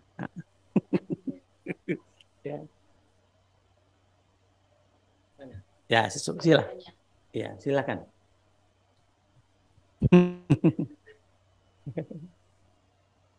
Baik, terima kasih Pak Nov, terima kasih Pak Rio dari SMK Negeri 1 Pangkalan. Ini pertanyaan tentang bagaimana pengelolaan kegiatan pembelajaran khususnya fase F kelas 12 yang selama ini kita tahu implementasinya jumlah minggu efektif di semester 6 itu lebih sedikit dibandingkan dengan jumlah minggu efektif di semester 5. Kenapa? Karena di semester 6 itu banyak sekali kegiatan-kegiatan sekolah, di antaranya ada UKK, ada ujian sekolah, jadi banyak sekali yang terpakai untuk itu. Dan biasanya setelah UKK itu tidak ada lagi PBM dalam kelas, sehingga ini juga mengurangi minggu efektif. Nah Bapak Ibu, pertama yang harus kita pahami adalah se-Indonesia itu belum ada yang punya pengalaman real mengimplementasikan kurikulum Merdeka sampai ke tingkat 12. Jadi ini sama-sama belajar, kita sama-sama sama-sama melihat kiri kanan kita, sama-sama bertanya kita nanti ke kawan-kawan yang di pusat implementasinya seperti apa. Yang bisa kita pedomani hanya panduan-panduan, ketentuan-ketentuan yang ada. Karena secara spesifik panduan-panduan ini juga tidak menjelaskan. Di awal-awal pemberlakuan kurikulum Merdeka dulu memang PKL diplot di semester 6. Tapi ketika kurikulum, kalau dulu namanya kurikulum apa? Kurikulum paradigma baru ya.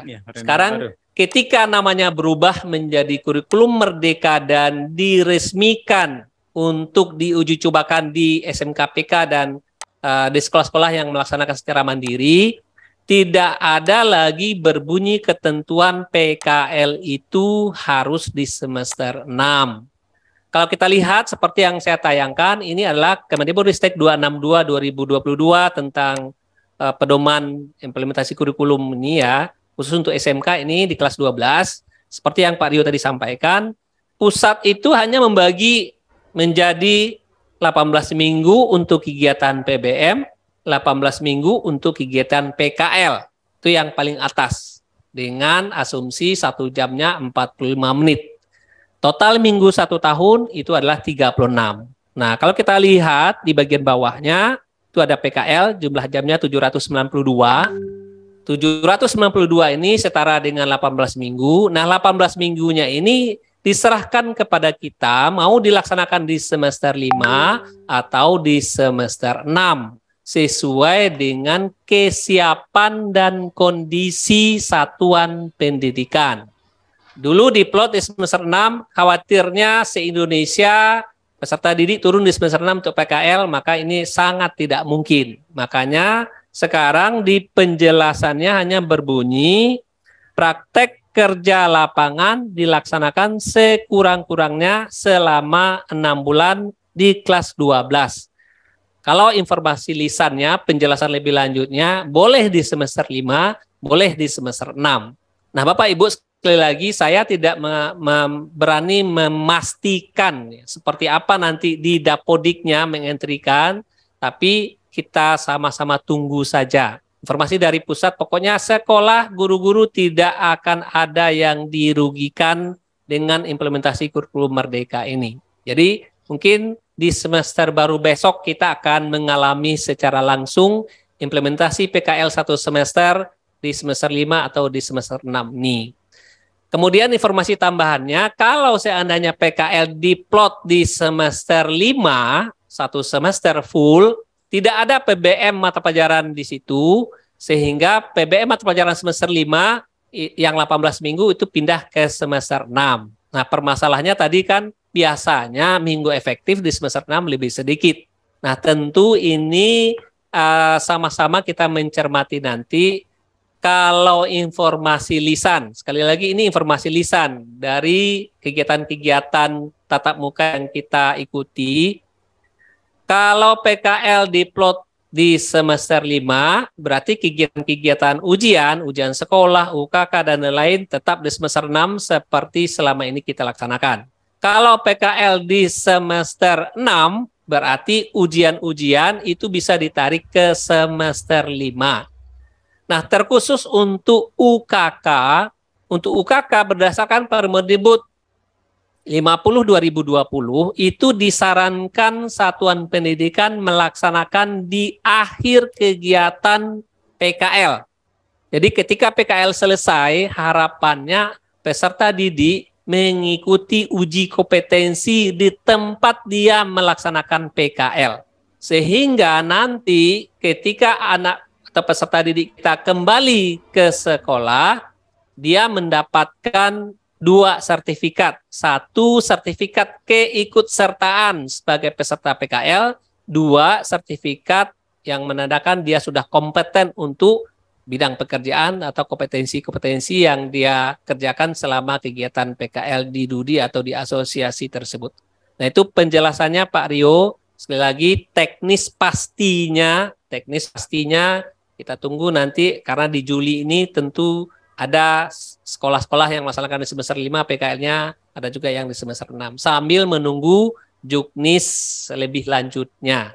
Nah, jadi pemahaman secara lisan kita seperti itu. Dia boleh memilih PKL semester 5 atau semester 6, masalah minggu efektif, dia akan pindah beban belajarnya ke semester yang kosong. Yang penting satu semester itu, baik di semester 5 atau yang milih semester 6, isinya hanya PKL saja.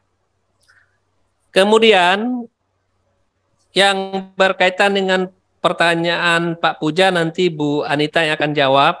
Kemudian pertanyaan dari Bu Armayesi, SMK N1 Gunung Talang.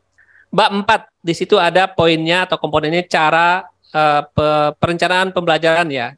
Apakah cara atau memang RPP yang dilampirkan? Tadi juga saya sudah jelaskan, di dalam bab 4 yang Bapak Ibu deskripsikan adalah apa dokumen perencanaan pembelajaran yang Bapak Ibu gunakan di sekolah Bapak Ibu. Apakah Bapak Ibu menggunakan RPP atau menggunakan modul ajar? Itu yang pertama. Yang kedua, baik menggunakan RPP maupun modul ajar, apa komponen-komponen yang harus ada di dalamnya sesuai kesepakatan kawan-kawan di sekolah. Tadi juga sudah saya sampaikan, kalau kita mengacu ke Permendikbudristek nomor 16 tentang standar proses, maka minimal harus ada 3 komponen. Tujuan pembelajaran, langkah-langkah atau kegiatan pembelajaran, kemudian penilaian atau asesmen. Kemudian untuk kelas 12, mungkin Bapak Ibu nanti yang baru kelas 10-nya menerapkan kurikulum merdeka di tahun ajaran 23-24. Nah, khusus untuk yang lampiran nanti, Bapak Ibu tetap melampirkan silabus dan RPP. Itu untuk kelas 11 dan 12-nya nanti, atau kelas 12 kalau yang sudah 2 tingkat melaksanakan kurikulum merdeka. Kemudian untuk ekstrakurikuler, tadi juga sudah kita jelaskan, Bapak Ibu di sana mendeskripsikan apa yang dimaksud dengan ekstrakurikuler wajib, apa yang dimaksud dengan ekstrakurikuler pilihan, apa dasar hukumnya, apa cabang-cabangnya. Nah, itu nanti yang Bapak Ibu deskripsikan. Siapa instrukturnya, kapan dilaksanakan, bagaimana penilaiannya, bagaimana pelaporannya di dalam rapor, masuk enggak nanti nilai ekskul baik wajib maupun pilihan ini ke dalam rapor. Jadi sekaitan dengan pertanyaan tadi, dasar hukumnya itu untuk ekskul wajib itu Permendikbud 63 2014. Kemudian untuk ekskul pilihan itu Permendikbud 62 2014. Kemudian pertanyaan yang terakhir dari Ibu Armayesi adalah apa nih? Panduan-panduan ya, panduan-panduan kurikulum merdeka. Ya. Ada 3 panduan kurikulum merdeka yang sudah diterbitkan oleh Kemendikbudristek di tahun 2022. 1.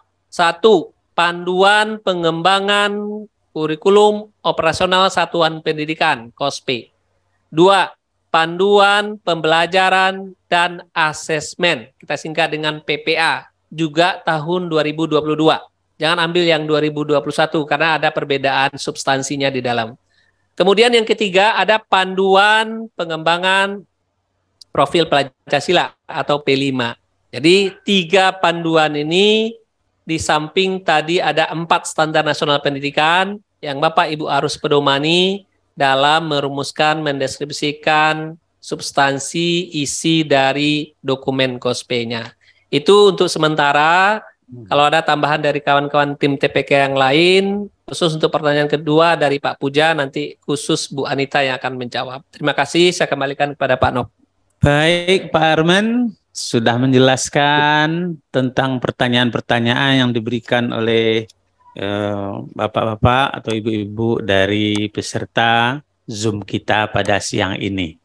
Untuk pertanyaan kedua mungkin langsung saja Ibu Anita menjawabnya. Silakan Bu Anita.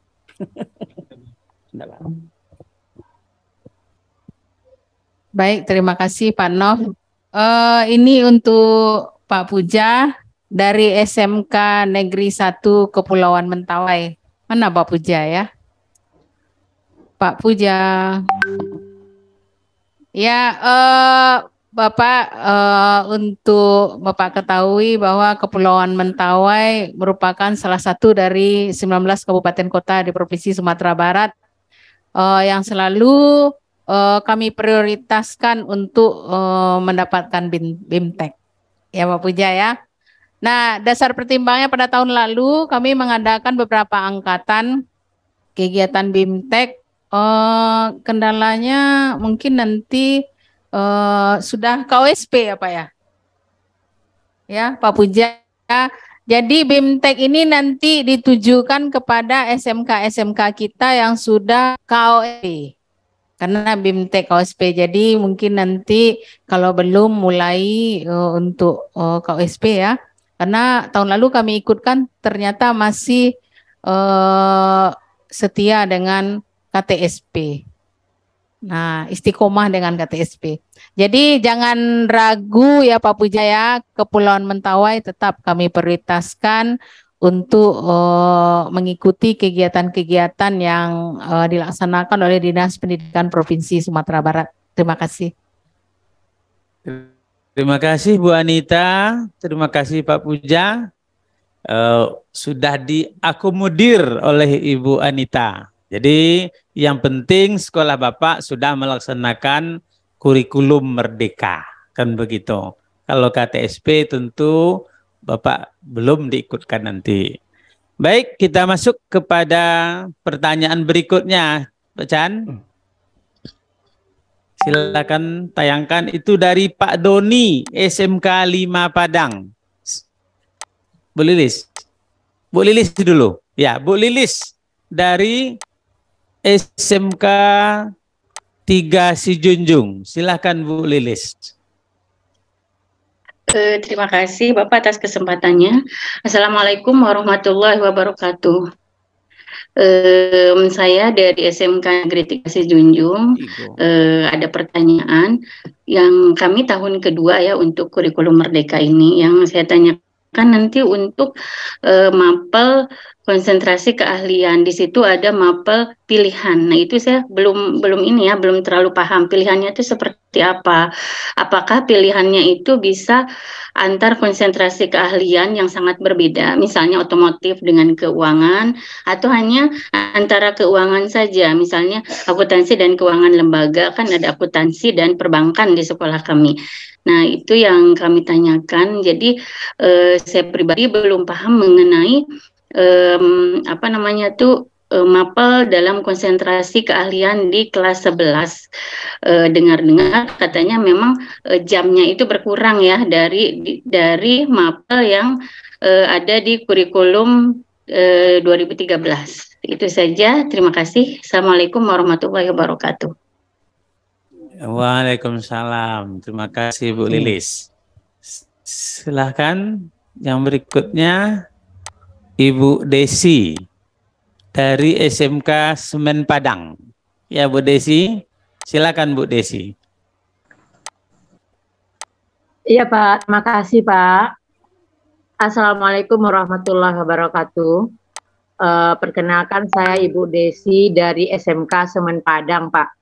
Sebenarnya pertanyaan saya menyambung dengan yang ditanyakan oleh Ibu Lilis barusan Pak. Masalah mata jam pelajaran pilihan yang ada di kejuruan. Karena di kejuruan itu kan ada jam pokok, karena kebetulan kami juga baru naik ke kelas 11 sekarang untuk program kurikulum merdeka. Jadi ada 18 jam untuk konsentrasi jam pada kejuruan, kemudian ada 5 jam nanti PKK, dan ada lagi 5 jam untuk mata pelajaran pilihan. Nah ini juga yang kami masih bingungkan, bagaimana kita menentukan untuk mata pelajaran pilihan.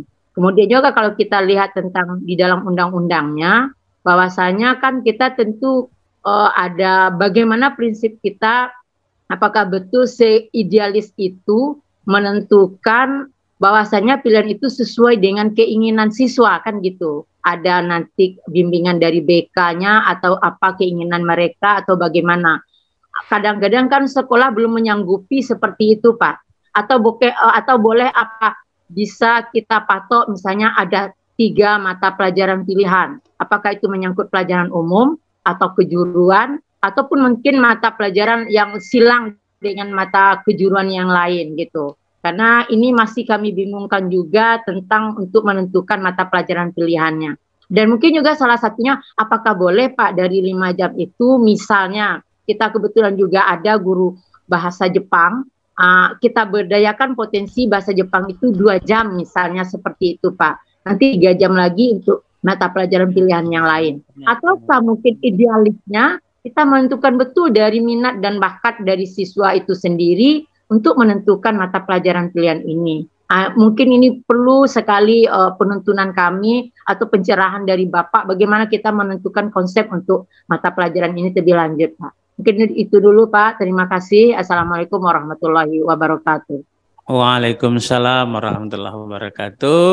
Untuk penanya selanjutnya Bapak Doni dari SMK 5 Padang. Silakan Pak Doni. Halo, Assalamualaikum Pak. Halo, Assalamualaikum. Chan, tolong unmute. Ya, silakan. Ya, terima kasih Pak Naub. Assalamualaikum warahmatullahi wabarakatuh. Terima kasih kepada yang sesama saya hormati Bapak Ibu tim TPK Provinsi Sumatera Barat dan kepada Bapak Ibu semua peserta. Terima kasih. Pertama saya mau menanyakan di SMK 5 Padang telah dilaksanakan KUMER ini atau kurikulum merdeka sejak 1 tahun yang lalu. Jadi sekarang masuk tahun kedua. Jadi yang saya mau tanyakan ini istilahnya dalam dokumen tadi apakah dimasukkan semuanya kelas 1, 2, dan 3 atau yang KUMER-nya saja gitu. Kemudian yang saya tanyakan lagi pada mata pelajaran kejuruan ini kelas 1 kan jamnya 12 jam dan kelas 2 yaitu 18 jam.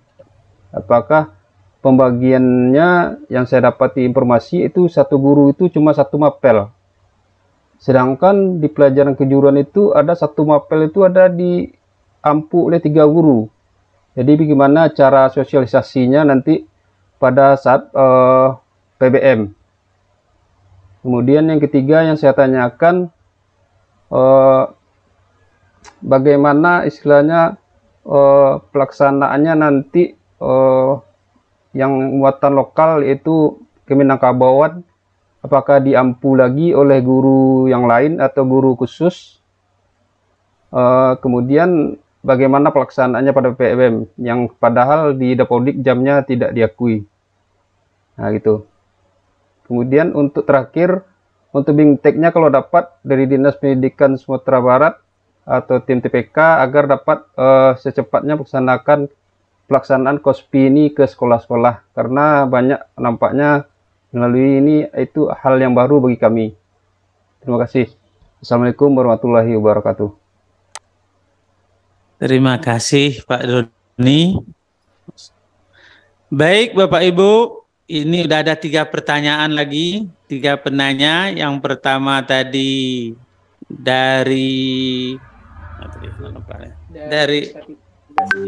SMK 3 Sijunjung, Ibu Lilis, kemudian Ibu Desi dari SMK Semen Padang. Ini pertanyaannya hampir sama, yaitu tentang bagaimana memasukkan mapel pilihan. Nah, ini hampir sama tadi.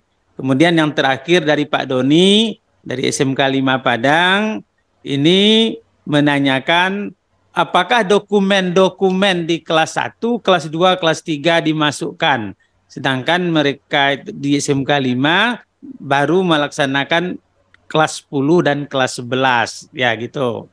Kemudian apakah satu mapel satu guru? Nah, bagaimana pula ini nanti?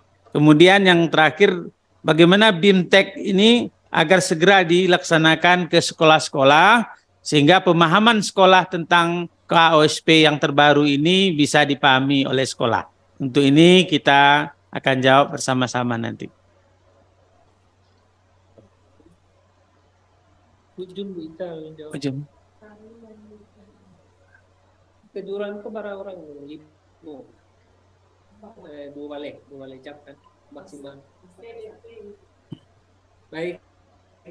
Baik, terima kasih Pak Nov. Yang pertama tentang mata pelajaran pilihan. Baik, ini pertanyaan dari Bu Lilis SMK 3 Sijunjung dan Bu Desi dari SMK Semen Padang. Saya share screen dulu.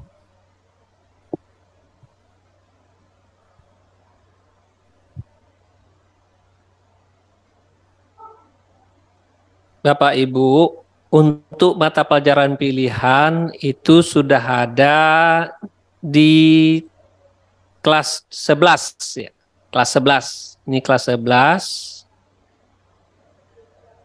Nah, ini kelas 11 ya. Nah, di bawahnya untuk kelompok mata pelajaran kejuruan ada mata pelajaran pilihan. Jamnya ada 144. Kalau 144 bagi 36 dapat 4 jam. Artinya mata pelajaran pilihan ini diajarkan selama 4 jam per minggu. Itu yang pertama. Yang kedua, seperti apa mata pelajaran pilihan ini? Nah, penjelasan tentang mata pelajaran pilihan ada di 2 dokumen. Satu di Kemendikbudristek 262, itu ada penjelasan sedikit tentang mata pelajaran pilihan. Kemudian yang kedua ada, ya masih di sini juga ya, Kemendikbudristek 262 juga, itu tentang struktur kurikulum. Seperti yang kita lihat bersama, yang tayang sekarang, itu sudah masuk di situ struktur mata pelajaran pilihan. Nah, di dokumen yang kedua tentang mata pelajaran pilihan ini ada di keputusan Kepala BSKAP 033 tentang CP. Jadi mata pelajaran pilihan ini sudah diatur juga CP-nya. Nah, sekarang kita lihat di Kemendikbudristek 262, ini ada struktur mata pelajaran pilihan, kemudian di sini ada penjelasan tentang nama. Nama mata pelajaran merupakan mata pelajaran yang dipilih oleh peserta didik. Nah, pertanyaannya tentu, apa saja mata pelajaran yang bisa dipilih ya? Nah, Bapak Ibu, kalau saya secara pribadi mengartikan sekolah sesuai dengan kesiapan sumber daya. Nah, sumber daya ini ada sumber daya manusia, ada sumber daya non-manusia untuk melaksanakan, menyelenggarakan, menyiapkan mata pelajaran pilihan. Dari kesiapan sumber daya itulah peserta didik memilih, bukan kita pilihkan. Jadi karena bahasanya di sini kan mata pelajaran yang dipilih. Siapa yang memilih? Peserta didik. Jadi bukan kita yang memilihkan. Kalau kita yang memilihkan berarti bukan mata pelajaran pilihan namanya, tapi mata pelajaran yang dipilihkan.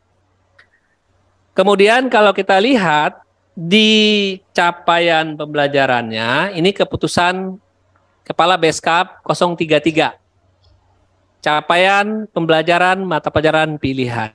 Nah, di sini dijelaskan lagi capaian pembelajaran mata pelajaran pilihan pada SMK MAK mengacu kepada mata pelajaran yang dipilih. Nah, sekali lagi di sini bahasanya dipilih oleh masing-masing peserta didik sesuai dengan pilihannya dan diselenggarakan oleh satuan pendidikan sesuai dengan sumber daya. Ini yang saya jelaskan tadi. Artinya Bapak dan Ibu, tadi juga sudah sempat dijelaskan Bu Desi dari Semen Padang, idealnya sekolah melalui kawan-kawan guru BK itu memetakan, mensurvei, memberikan kuesioner kepada peserta didik. Apa isinya? Nah, isinya adalah pertanyaan-pertanyaan yang nanti bisa disimpulkan apakah peserta didik kita ini mau bekerja dia atau mau melanjutkan setelah lulus. Kalau dia mau bekerja, maka sekolah, satuan pendidikan harus menyiapkan mata pelajaran pilihan dalam bentuk pendalaman. Ini pilihan yang pertama ya, pendalaman mata pelajaran konsentrasi keahlian. Nah, ini yang harus disiapkan oleh sekolah. Apabila dari hasil angket instrumen yang disebarkan dan diolah oleh kawan-kawan guru BK, ternyata ada peserta didik kita yang mau bekerja sesuai dengan bidang keahliannya. Berarti sekolah harus menyiapkan mata pelajaran pilihan. Pilihan pertama yaitu pendalaman konsentrasi keahlian. Artinya nanti masing-masing konsentrasi keahlian harus menyiapkan mata pelajaran dengan isi pendalaman materi kejuruannya. Kalau di sini kan dijelaskan dengan cara apa? Menambah elemen dan atau tujuan pembelajaran. Maka jadilah dia capaian pembelajaran untuk mata pelajaran pilihan pendalaman konsentrasi keahlian. Kemudian nanti di pilihan kedua ini sifatnya lintas konsentrasi keahlian. Artinya dari pilihan yang pertama, yaitu masing-masing konsentrasi keahlian menyiapkan satu mata pelajaran pilihan pendalaman konsentrasi, maka bisa saja ini ditawarkan atau diikuti oleh peserta didik di luar konsentrasi keahlian yang bersangkutan. Misalnya di sekolah kita ada busana, kemudian ada hotel, ada boga, ada TBSM misalnya. Bisa saja anak TBSM hobinya memasak, dia ambil mata pelajaran pendalaman materi di kuliner. Nah, ini disebut dengan lintas konsentrasi. Nah, kalau ini memang bisa diakomodir oleh sekolah sesuai dengan kesiapan sumber daya tadi, nah silahkan. Kemudian Bapak Ibu, sebagaimana yang kita ketahui, anak SMK itu kan prioritasnya ada 3, berwirausaha, bekerja, dan melanjutkan ke perguruan tinggi. Jadi apabila nanti dari hasil olahan angket kuesioner kawan-kawan guru BK ada anak kita yang mau melanjutkan, mau kuliah ke perguruan tinggi vokasi khususnya setelah lulus, maka idealnya sekolah harus menyiapkan mata pelajaran pilihan untuk mengasah kemampuan akademiknya. Sebagaimana kita tahu bahwa untuk masuk ke perguruan tinggi itu ada tes, ya, ada tes potensi akademik, ada tes skolastik dan seterusnya. Tentu mata pelajaran yang menunjang kemampuan itu yang disiapkan, yang disajikan bisa dipilih oleh peserta didik. Kalau di sini langsung ke contohnya dia sebutkan di sini, bisa matematik, bisa bahasa, bisa informatika, bisa IPAS. Bisa kalau yang ke nomor 4 nih untuk SMA nih ya, untuk kita hanya 3 itu saja. Nah inilah untuk 3 alternatif, 3 pilihan mata pelajaran pilihan. Nama mata pelajaran nanti menyesuaikan dengan nama mata pelajaran yang Bapak Ibu kasih. Nah, nanti kita minta juga pengalaman Bu Ita selaku Wakakur mengimplementasikan mata pelajaran pilihan ini karena di SMK 6 nih udah masuk tahun ketiga nih kurikulum Merdeka. Bagaimana mengentrikan nama mata pelajaran pilihan di Dapodik ya untuk tambahannya nanti. Jadi ini untuk mata pelajaran pilihan. Walaupun di banyak sekolah yang saya temui secara pribadi, banyak sekolah yang memilihkan Jadi hanya satu mata pelajaran yang dipilihkan oleh sekolah dan semua siswa wajib memilih yang satu itu. Menurut saya itu bukan mata pelajaran pilihan, tapi mata pelajaran paksaan. Dipaksa memilih gitu ya. Idealnya tentu kita berikan keleluasaan kepada peserta didik sesuai dengan minat bakatnya. Dia mau bekerja berarti pendalaman. Dia mau berusaha berarti nanti bisa lintas. Dia mau melanjutkan berarti diambil mata pelajaran pilihan yang sifatnya mengasah kemampuan akademik. Nah, itu untuk pertanyaan Bu Lilis, Bu Desi. Nah, lanjutkan Pak Am atau Bu Ita dulu tambahkan. Silakan. Masih berkaitan dengan ini. Di dapodiknya nanti seperti apa? Baik, terima kasih atas kesempatannya Pak Armen. Baik Bapak Ibu semua, saya di sini sedikit berbagi tentang pengalaman di tahun kedua melaksanakan kurikulum Merdeka. Untuk kelas 11, pengalaman kami di tahun pelajaran 2022-2023, pertama kami melaksanakan need assessment-nya dengan guru BK, juga berdasarkan pengalaman sebelumnya. Misalnya seperti siswa di TJKT, siswa teknologi ini selalu dari pantauan setelah mereka tamat, pada umumnya 80% mereka itu melanjutkan pendidikan. Sehingga di sana kami mengambil kesimpulan untuk siswa TJKT itu mapel pilihannya adalah mata pelajaran fisika. Karena di kurikulum Merdeka fisikanya sangat minim, itu hanya ada IPAS. Kemudian untuk kurikulum yang di perhotelan dan ULP kami mengarahkannya ke bahasa karena memang sesuai dengan kebutuhan mereka nanti yang akan melayani klien perhotelan yang dari berbagai mancanegara, apalagi ULP akan menjadi guide untuk pariwisata lainnya, tentu sangat membutuhkan bahasa. Juga karena sarana prasarana serta guru yang ada di SMK 6 itu guru bahasa Jepang kami ada yang PNS, ada juga guru yang sertifikasi bahasa Arab, sehingga kami membaginya semula itu 2 JP untuk bahasa Arab, 2 JP untuk bahasa Jepang. Tetapi ketika kami melaksanakan penilaian di ERA4 itu hanya muncul 1 nilai. Nah, ini muncul permasalahan ketika itu sehingga harus dimatrikulasikan nilai tersebut menjadi 1 nilai begitu. Maka kami tompangkan dulu nilai anak itu yang kami tampilkan di semester ganjil kemarin itu langsung 1 bahasa Jepang dipilih kelasnya, yang ini bahasa Jepang, yang ini bahasa Arab, sehingga di semester genap yang dilaksanakan sekarang itu dicengkan kembali sehingga tidak ada nilai anak yang terugikan karena memang di rapor itu 1 tidak boleh 4 JP itu kita pisahkan begitu. Kemudian kebutuhan siswa lainnya, kami ada jurusan tata busana. Tata busana itu mereka sangat membutuhkan akan menampilkan produk busana yang sudah mereka jahit. Kendala yang didapat oleh siswa ketika akan tampil tentu membutuhkan rias wajah yang pentas begitu. Sehingga biasanya kan kolaborasi dengan siswa kecantikan yang akan merias wajah anak-anak ini untuk tampil. Nah, lalu muncul ide dari kaprokannya, bagaimana kalau anak-anak ini diberikan pelatihan atau mapel pilihannya kecantikan. Ternyata setelah di-assessment-kan oleh guru BK, sangat banyak anak-anak itu yang suka. Karena sifat perempuan ya Bapak Ibu ya, pasti kalau diajarkan berdandan ya tidak ada yang menolak. Jadi untuk siswa busana kami melaksanakannya untuk lintas minat konsentrasi kecantikan dan spa. Nah, untuk dapodiknya nama mata pelajarannya sesuai dengan konsentrasi keahliannya.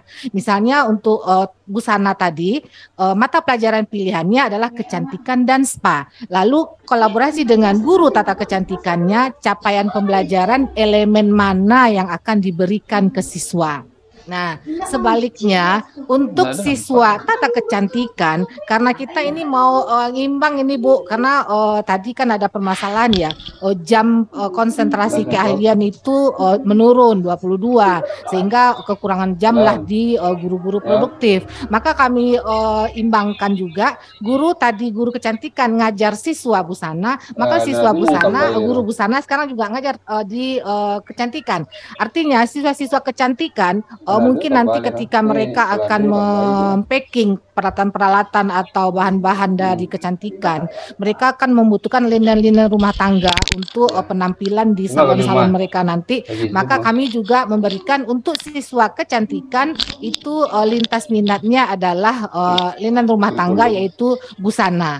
Ya, jadi itu cara kami untuk mengatasi kekurangan jam produktifnya. Jadi memang mereka itu saling cemburu, lalu juga sudah diasesmenkan oleh guru BK. Nah, itu sedikit pengalamannya Ibu Bapak. Jadi kalau di pengalaman Dapodiknya memang kemarin itu di era pornya yang tidak bisa muncul 2 nilai. Nilai bahasa Arab, nilai bahasa Jepang tidak bisa, jadi hanya 1 nilai. Nah, itu. Kemudian untuk pelaksanaan yang ada yang lintas minat seperti itu, untuk penjadwalannya ini memang kita butuh trik sedikit ya. Kalau tahun ini kami di SMK 6 punya rancangan kalau betul-betul insya Allah melaksanakan need assessment-nya sesuai kemauan siswa tersebut. Ada yang mau bekerja, ada yang mau berwirausaha, ada yang melanjutkan pendidikan. Sehingga di waktu penjadwalannya kita serentakkan. Mapel pilihan di kelas 12, karena kami tahun depan itu di kelas 12. Di kelas 12 itu mapel pilihan ada 6 JP. Maka yang 6 JP ini insya Allah dilaksanakan itu serentak SMK 6-nya jadwalnya. Sehingga nanti siswa bisa moving kelas sesuai pilihan mereka. Jadi kita mungkin membuatkan assessment-nya 1 lokal untuk matematika, 1 lokal untuk fisika, 1 lokal untuk busana dan segala macamnya sesuai sarana prasarana dan ketersediaan guru yang ada di sekolah. Memang kita tidak bisa ya 100% melaksanakannya sesuai kemauan siswa karena terbatas oleh SDA dan SDM kita tadi di sekolah. Cuma kita berusaha semaksimal mungkin sehingga karakteristik dari kurikulum Merdeka itu yaitu berpusat kepada peserta didik itu dapat terlaksana dengan baik. Demikian yang dapat kami bagi Bapak Ibu semua. Assalamualaikum warahmatullahi wabarakatuh. Terima kasih Ibu Ta. Kita lanjut kepada Bapak Amra untuk menjawab pertanyaan dari Pak Doni. Terima kasih Pak Nop. Bapak Ibu, Wakil Kurikulum, Bapak Ibu Kepala Sekolah, dan Bapak Ibu Pengawas. Pertanyaan Pak Doni adalah tentang apakah sekolah yang sudah melaksanakan kurikulum Merdeka kelas 10, kelas 11, itu di kelas 12-nya yang belum, itu seperti apa maksudnya? Nah, tadi Pak Armen sudah menjelaskan bahwa ketika sekolah pada tahun pelajaran 2023-2024 sudah melaksanakan kurikulum Merdeka, maka mereka cukup menyusun KOSP saja, tidak perlu menyusun KTSP-nya lagi. Kemudian struktur kurikulum dan beberapa komponen kurikulum 2013 itu masuk saja di dalam dokumen KOSP. Kemudian pertanyaan Pak Doni tadi yang sudah tahun kedua melaksanakan kurikulum Merdeka, artinya kelas 12-nya itu langsung saja masukkan di dalam KOSP-nya dan rencana pembelajaran serta beberapa silabusnya juga akan masuk nanti di kelas 12 nantinya. Jadi untuk kelas 12-nya cukup masukkan silabus dan rencana pembelajaran kurikulum 2013. Begitu Pak Doni ya. Kemudian Pak Doni tadi juga bertanya tentang pembelajaran atau jam yang ada di mata pelajaran kejuruan. Dalam mata pelajaran kejuruan itu kelas 11 itu kan 18 jam. Nah, kelas 11 18 jam, kelas 10 12 jam. Nah, pertanyaannya adalah berapa orang guru sebaiknya yang mengajar di mata pelajaran kejuruan ini? Karena dia 1 mata pelajaran, nilainya keluar 1 nanti adalah nilai mata pelajaran dasar-dasar program keahlian untuk kelas 10 dan atau nilai mata pelajaran konsentrasi keahlian untuk kelas 11. Jadi nanti nilainya 1 saja keluar karena dia terdiri dari beberapa elemen. Nah, dalam Kepmendikbud 262 tadi Pak Armen juga sudah menjelaskan secara teknis, mungkin luput dari perhatian kita, itu guru yang mengajarkan di mata pelajaran kejuruan itu boleh 6 orang maksimal Pak Doni dan teman-teman lain. Namun sebaiknya memang yang mengajar di mata pelajaran ini 1 orang. Jadi dari pengalaman yang sudah kita laksanakan di beberapa sekolah-sekolah yang telah melaksanakan tahun kedua kemarin dan besoknya akan melaksanakan tahun ketiga SMKPK atau SMK Pusat Keunggulan, itu memang agak repot ketika gurunya lebih dari satu. Namun itu dibolehkan oleh Dapodik, juga dibolehkan oleh Kemendikbud, juga dibolehkan maksimal 6 orang. Boleh 2 orang gurunya, boleh 3 orang. Namun sebaiknya gurunya 1 orang. Jadi katakanlah kelas 11 teknik kendaraan ringan 1, itu dipegang oleh 1 orang, gurunya si A, 18 jam. Kemudian kelas 11 teknik kendaraan ringan 2, kalau ada 2 kelas kan di kelas 11 itu, punya si B 18 jam. Namun boleh juga 2 orang, artinya 2 orang itu nanti 8 jam dan 10 jam. Nah, pembagian 8 jam 10 jam atau 6 jam 12 jam atau memang pas 9 jam itu tentu berdasarkan analisis CP dan elemen yang sudah kita susun dalam alur tujuan pembelajaran dan rencana pembelajaran kita. Demikian Pak Doni dan Bapak Ibu semuanya. Terima kasih Pak Sino. Ya, ya. Silakan Pak Armen tambahkan. Pertama Bapak dan Ibu memberitahu, mungkin sebagian dari Bapak Ibu Wakakurikulum sudah saya upload dokumen-dokumen 1 lini masa, 2 sistematika KOSP yang sudah ditandatangani oleh Bapak Ketua Tim TPK Pak Ariswan, itu sudah kita upload di grup. Jadi Bapak Ibu bisa download itu dan jadikan acuan. Kemudian menambahkan apa yang sudah disampaikan oleh Pak Amra sedikit ya, di Kemendikbudristek 262 di bagian akhir itu setelah linearitas itu ada jumlah guru untuk setiap mata pelajaran. Misalnya untuk IPAS itu boleh berapa guru maksimal, kemudian untuk dasar-dasar program kalian berapa guru maksimal. Nah itu diakomodir oleh Dapodik dengan menambah sub. Nah, jadi guru utamanya 1, nanti ada subnya, tambah guru kedua, ketiga, keempat, kelima, dan seterusnya. Nanti jamnya dibagi, asalkan tidak lebih dari ketentuan. Misalnya dasar-dasar program kalian, itu kan 12 jam 1 minggu. Nah, dari 4 orang, 5 orang guru yang mengajar, totalnya 12 jam.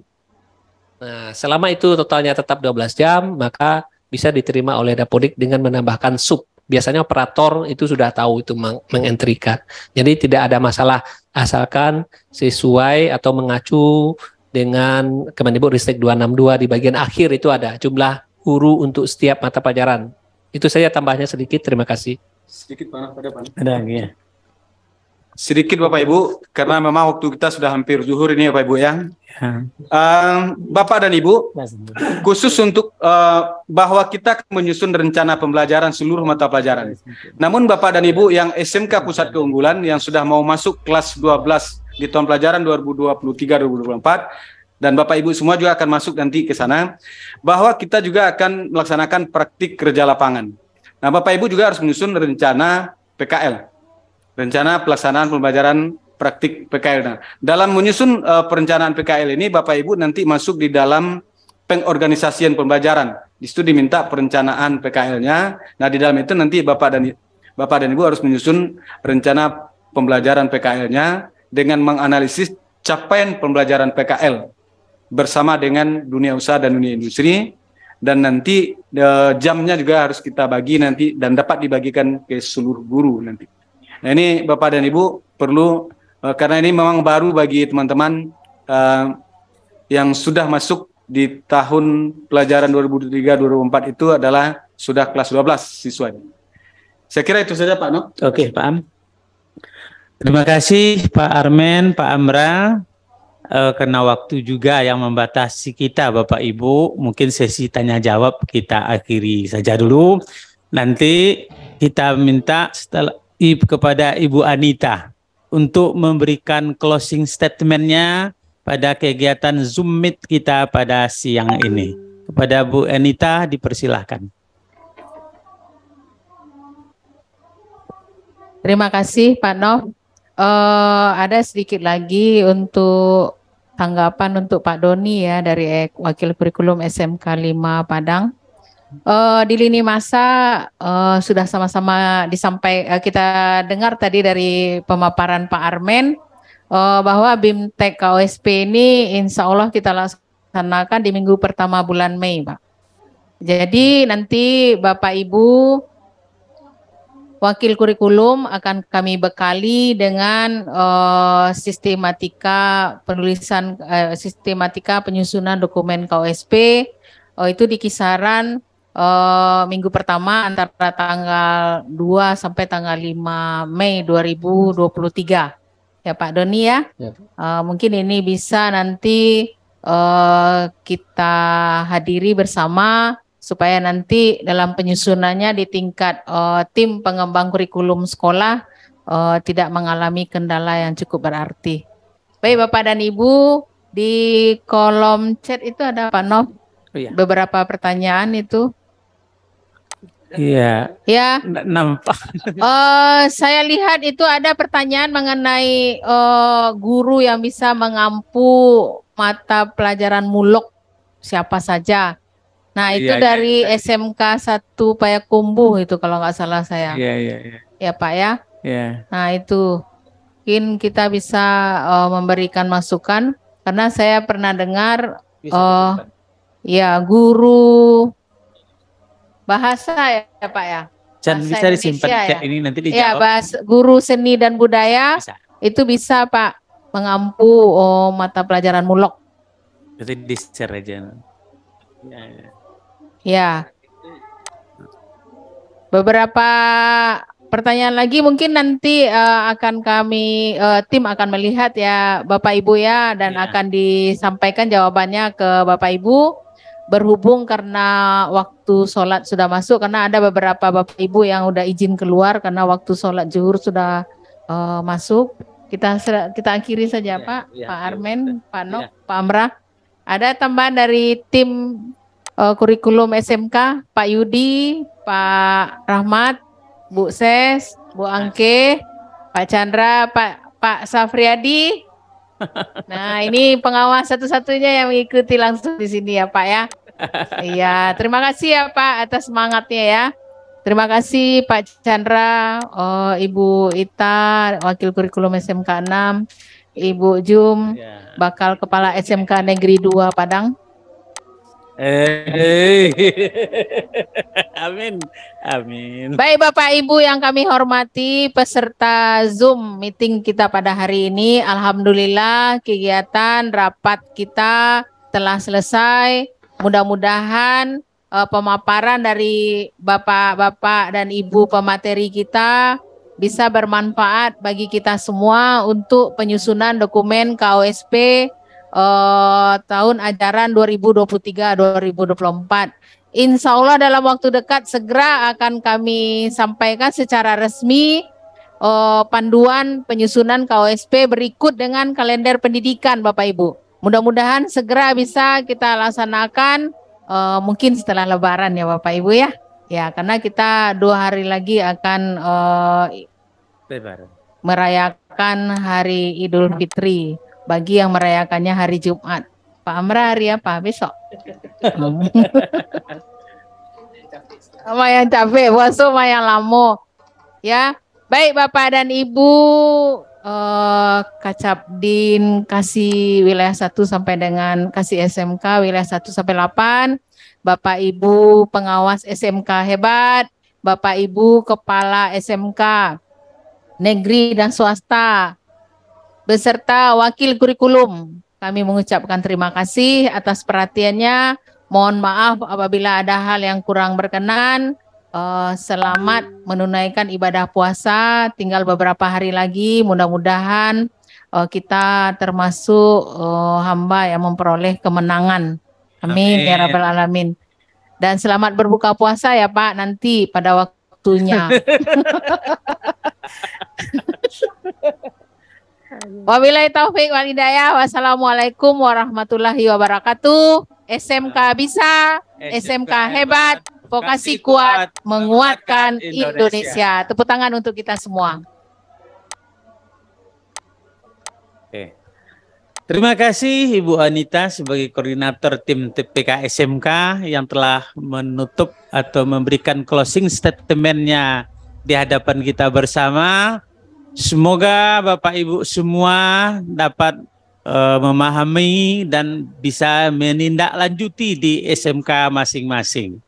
Baik, dengan berakhirnya acara tadi, maka berakhir pula lah kegiatan kita pada hari ini. Saya akhiri dengan sebuah pantun, burung rian, burung cendrawasih, mari kita cari di Papua. Cukup sekian dan terima kasih. Wabillahi taufik wal hidayah. Assalamualaikum warahmatullahi wabarakatuh. Waalaikumsalam warahmatullahi wabarakatuh. Bisa.